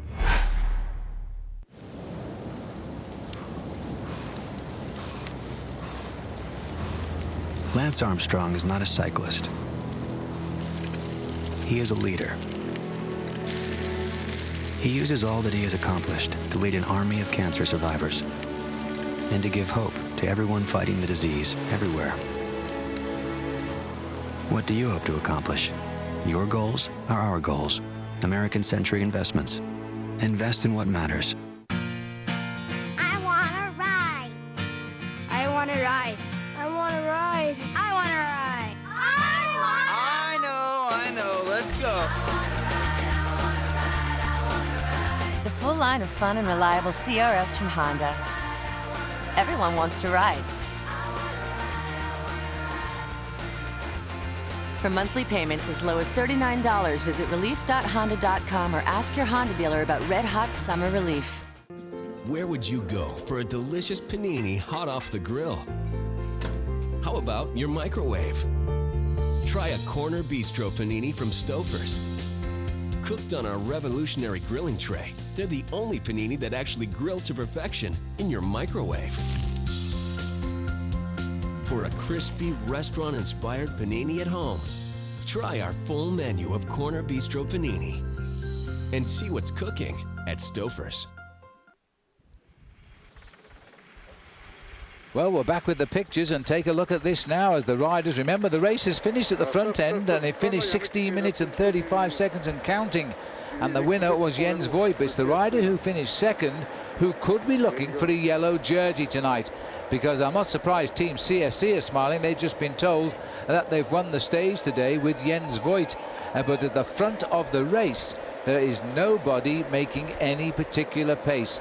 Phonak decided not to. Rabobank did it for a little while, and so it's all been shut down now. This is quite amazing. 28 minutes 38. When that is reached, then there is a change of leadership in the Tour de France. What a strange race. The peloton are just going as fast as the descent on the hill here, because nobody any longer is turning a pedal in anger. There seems to have been a little bit of a dispute amongst the riders today as to who would set the pace. Phonak have said, well, we're not. If you're not going to help us. Rabobank gave them a little bit of help and dropped back, so they've all decided to call a truce. Now, let me emphasize that the 4 riders who have finished ahead, I don't believe can win the Tour de France because of the Alps still to come. And it might, at the end of the day, at hindsight in Paris, we'll all be saying, what a brilliant tactic by Floyd Landis to allow to take all the pressure off and give the jersey to a Spanish rider for a couple of days. On the other hand, if he rides well in the Alps, then we're going to say, what a silly mistake that was. Well, I think you will be right at the end of the day, because I don't believe after putting that much effort in on a day like this, any of those riders in the leading group will win the Tour. Oscar Pereira will be a difficult man to get rid of, because I'm starting to think, Phil, that they're not going to get to the finish in the next 10.5 minutes, and that is going to give the lead to Oscar Pereira at the end of the day. It's unthinkable, isn't it? It is unthinkable, but it has been done before. We've seen riders get rid of the yellow jersey. Remember, Lance Armstrong on a number of occasions in the first week of the Tour de France has allowed somebody else to take the jersey, to take the responsibility of the race away from his team, not to destroy the team. Everybody is worried about the last week of this race, which is going to be very difficult indeed. Well, that's 18:38, and now 10 minutes time. You want my opinion, Paul? It's not worth a lot. I think they're going to be 31 minutes down when they get to the finishing line. Well, I think they'll be outside 30 minutes. That's absolutely certain. There is 10 kilometers to go. That's 12 minutes at least at this speed. They're not going to do it. That makes 31 minutes. They're not going to do it in 10 minutes because that needs 60 k's an hour. They are not doing that here. So they look resigned. We feel there will be a change of leadership. We don't think by any means it spells disaster for the man in yellow, except that tonight He's allowed the race to go another direction for a minute. It'll make for a very, very interesting day of racing tomorrow, of course, because tomorrow we race down to Gap, and the Alps rather are in our gun sights again. 30-18 at the moment is with a projected finish. It's virtually just the team bringing home their leader here without a pedal in anger as the riders continue towards the finish of today's stage in the Tour de France. And Flandis and his team from Phonak seem to have taken, to me, a conscious decision to not push it on, and if the lead changes hands, so what? We live to fight another day in the Alps. Well, that's the important thing. It really is important to have a whole team of 9 riders going into the last week of this race. And they may well prove us right when they go into the mountains, because they've used their riders today to a certain level, but they haven't decimated the team. And that's going to be very important over this last week, because, Phil, we've got some incredible mountains to go over. Let's not forget, the first day after the rest day is the finish at the summit of Alpe d'Huez. There will be time gaps there. The next day there's a mountaintop finish to the top of La Toussuire. There will be time gaps there again. The day after that there's a massive day of mountains on the road down to Morzine, with the Jouplan right at the very end. Floyd Landis is probably thinking about that in the back of his mind. Absolutely. This race is not over. Absolutely. 28:38 is the time he must be in by. Well, this is the peloton. Lamprey now coming up on the right for a very different reason, to bring Daniela Bernardi to the fore for the sprint against McEwen and Tom Bonan.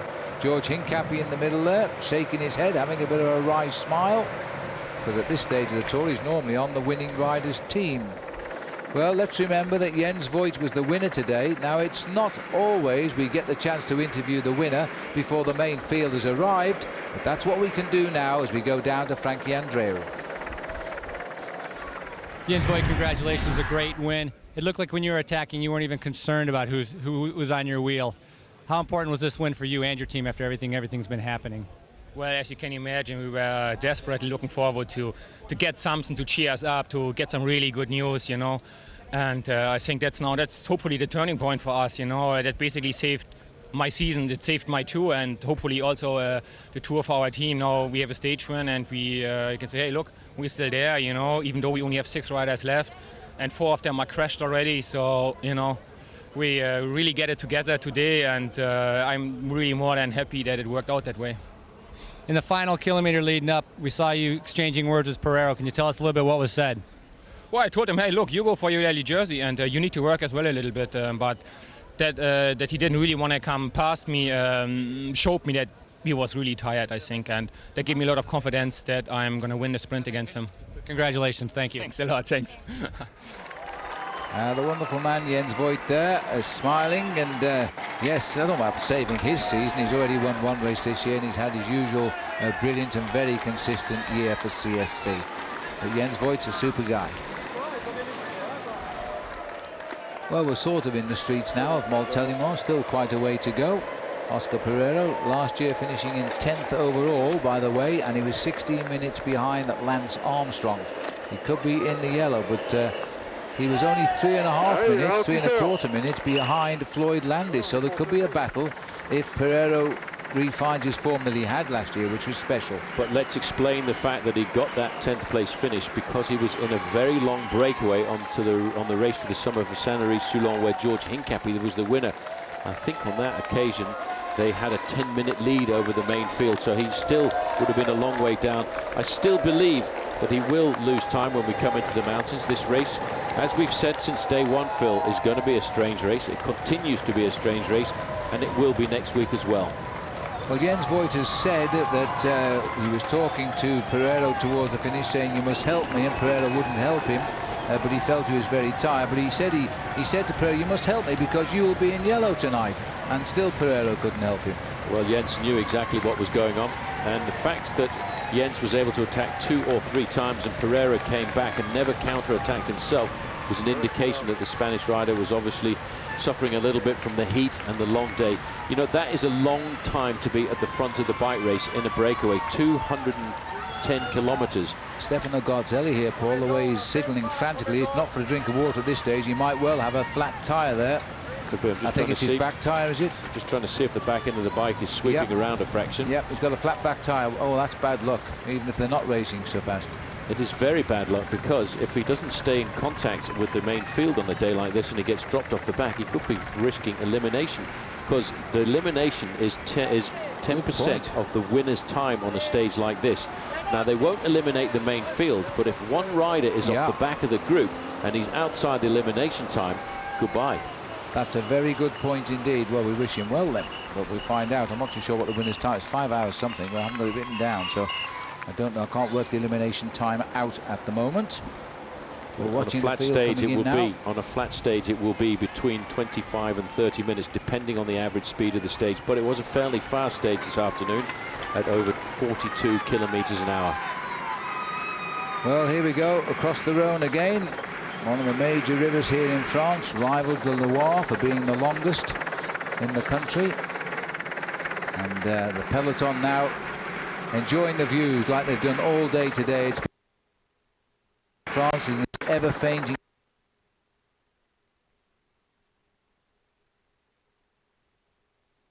.28.38. Once that time ticks by, the yellow jersey will be going to the man at the finish, and that is Oscar Pereiro. He better start toweling down and getting ready for the podium, I think, because of 4 kilometers to go. They're not going to do that in 3 minutes unless they're in racing cars.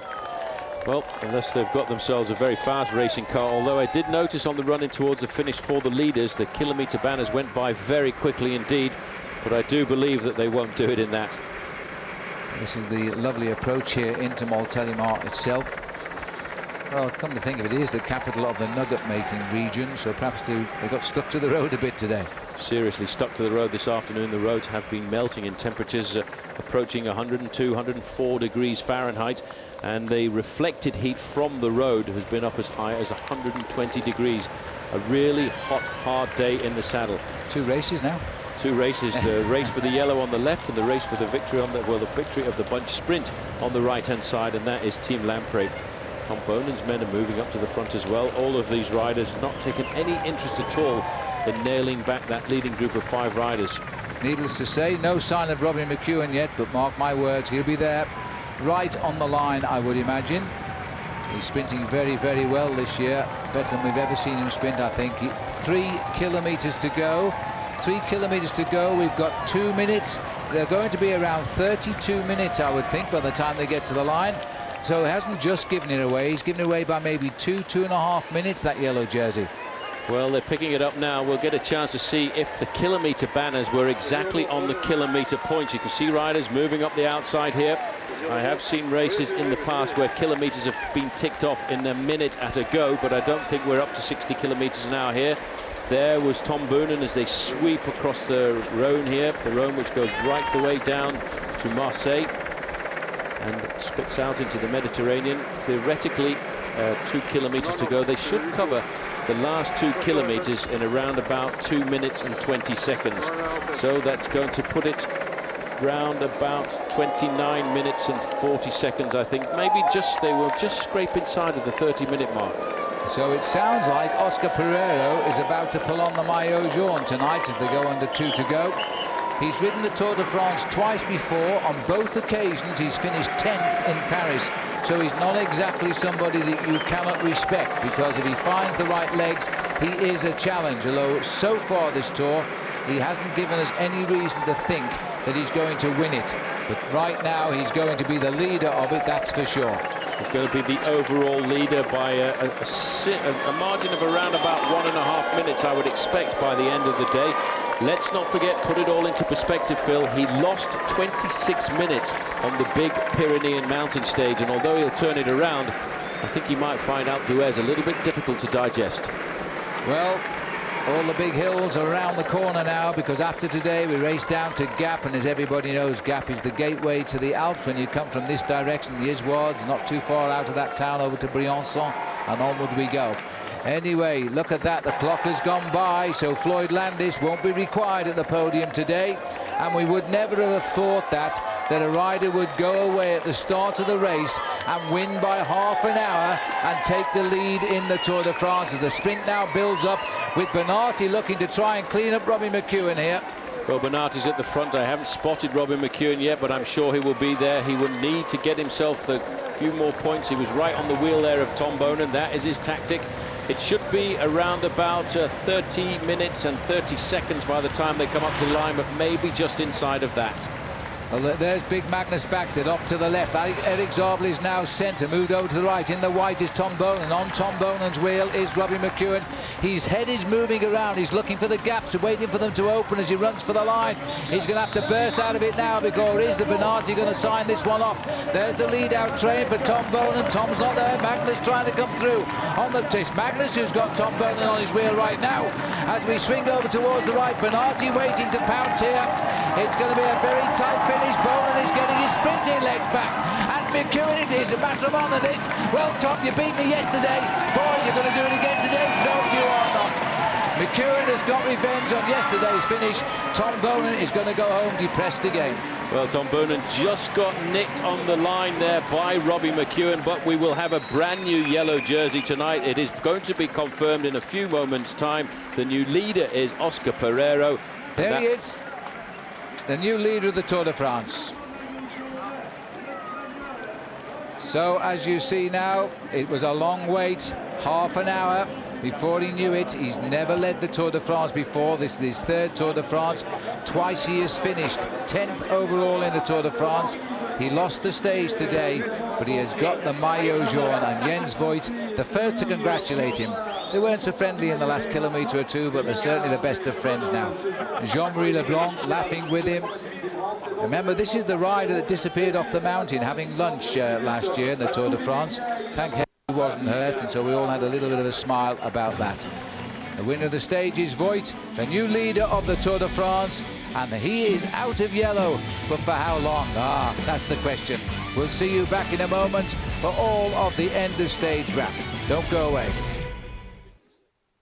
American Floyd Landis is in yellow, but stage 14 is for green. And red-hot riders McEwen, Boonen, and Farrar will turn on the afterburners. The Tour de France continues tomorrow live at 8:30 a.m. on OLN. Brought to you by LL Bean.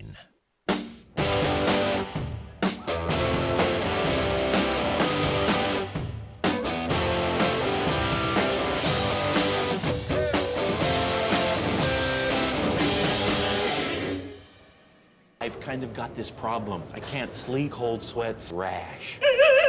I think I've got this Tour Mania thing. Play the Tour Mania Scratch and Win sweepstakes at your local Trek dealer for a chance to win one of thousands of sick prizes, including a ride with Lance, and get a healthy dose of savings on bikes and accessories. Play every day at TrekBikes.com. Oh, what a relief. Hey, what have you got for this?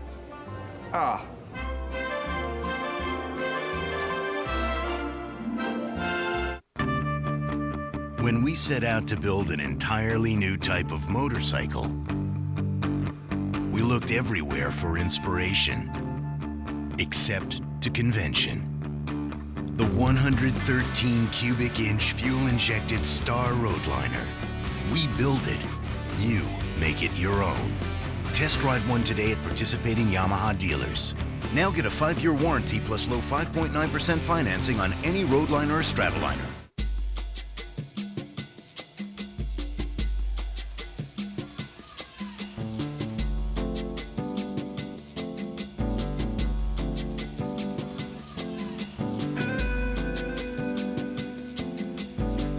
Your life doesn't have one dimension.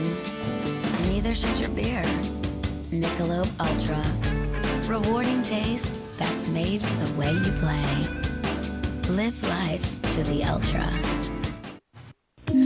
Back pain won't let me enjoy this. The new Capsaicin Patch. Relief beyond belief because it works fast, is long-lasting, and doctor recommended. I can't believe how far I've come. The Capsaicin Patch. Relief beyond belief. Summer is great, but sun and chlorine torture my skin. Gold Bond Ultimate Healing Lotion. 7 intensive moisturizers and 3 vitamins for parched summer skin. What a difference. Can your lotion do that? Gold Bond Ultimate Healing. This stuff really works. At Geico.com, you can handle all your car insurance needs online. It's so easy, a caveman could do it. Seriously, we apologize. We had no idea you guys were still around. Yeah, next time maybe do a little research. Gentlemen, are we ready to order? I'll have the roast duck with the mango salsa. I don't have much of an appetite, thank you. Geico. 15 minutes could save you 15% or more on car insurance. The 2006 Tour de France on OLN is brought to you by the Trek Tour Mania Scratch and Win Sweepstakes. Play every day of the tour at your local Trek dealer and at trekbikes.com. And by Star Motorcycles. We build it, you make it your own. It was supposed to be a quiet day in today's stage of the Tour de France. We call it a transition stage between the Pyrenees and the Alps. You have a new leader now in the Tour de France after the longest day of 230 kilometers. A breakaway by originally 5 men, and then Jens Voigt got his second ever stage win of the Tour. He outsprinted Oscar Pereiro. But then the time counted down, and after 29 minutes had gone by, the new leader of the Tour was Oscar Pereiro. Being congratulated here by everybody as he walks now towards the podium to receive the yellow jersey. The first time in 3 Tours de France, Paul, that has ever happened to him. So as he starts to go towards the presentation dais there, I think we'll be able to give you the Honda stage results now.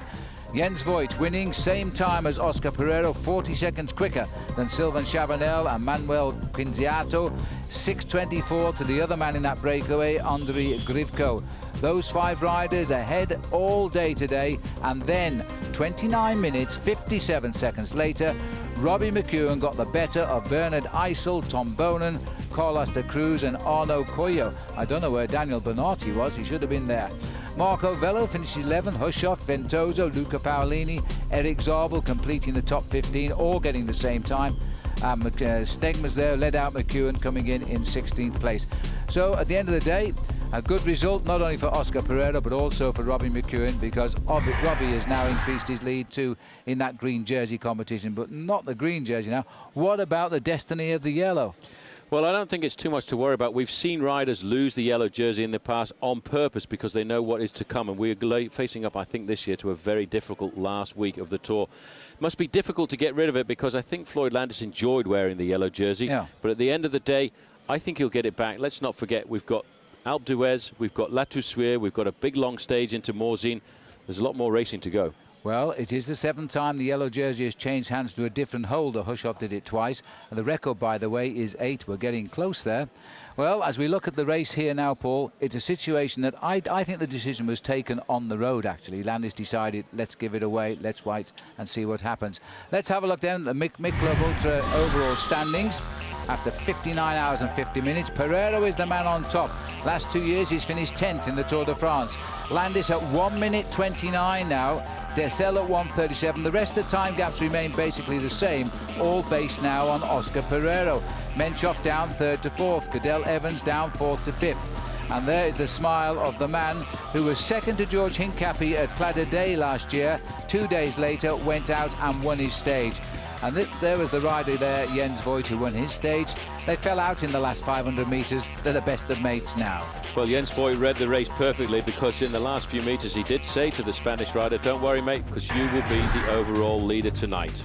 This is how it all happened. We knew that Jens Voigt would attack. It was only a question of when, and it was Oscar Pereira who was paying attention. It's actually Oscar Pereira there who is leading away as we start across the River Rhone. They got it together. But how strong Jens Voigt was. As soon as he saw they'd got the gap, he went straight past and worked with the Spaniard all the way up to the end. And then he started to think, how am I going to win this? But look at the power of this man. He's all over his machine. This is the scary moment. You've been away for 210 kilometers. Am I going to win the stage or aren't I? Voigt had attacked 2 or 3 times, but this was a slow sprint. A late sprint was inside the last 100 meters. But Jens Voigt is a strong bike rider. He's got right on his wheel, Pereiro. Pereiro comes across there, feels the wind into his face and says, oh, I can't do this today. I really thought he made a big mistake then as soon as Pereiro got onto him, but Pereiro was really extremely tired. And you know, Voigt never gives up trying, and that's his biggest asset in bicycle racing. There's the congratulations. We're all friends again now. One in yellow, one wins the stage. Now remember, tomorrow the race goes on as we continue stage 14. We will have you, our live coverage, of course, in the morning, our enhanced show in the evening. Let's have a look at the map. Remember, it all started in Strasbourg exactly 2 weeks ago today. Then we went on our journey around Northern Europe, dropped down south. Now we're on the far right of your picture now. We're in Montélimar tonight at the end of the longest day. Tomorrow we are heading over to Gap. We are on the fringe of the Alpine Mountains now. It's going to be another tough day. It's quite a long day, 180 kilometres. 1 second category climb in the middle, and watch out for the Col de la Sentinelle near the end. Here he comes, Jens on the podium. Bernard Hinault applauding him on the right of the picture. His second ever Tour win. Well, he doesn't look like a man who's just been in the saddle for almost 6 hours here this afternoon, Phil. He looked good. He looked great. Well, tomorrow it is stage 14, Montélimar to Gap. We're live at 8:30 a.m.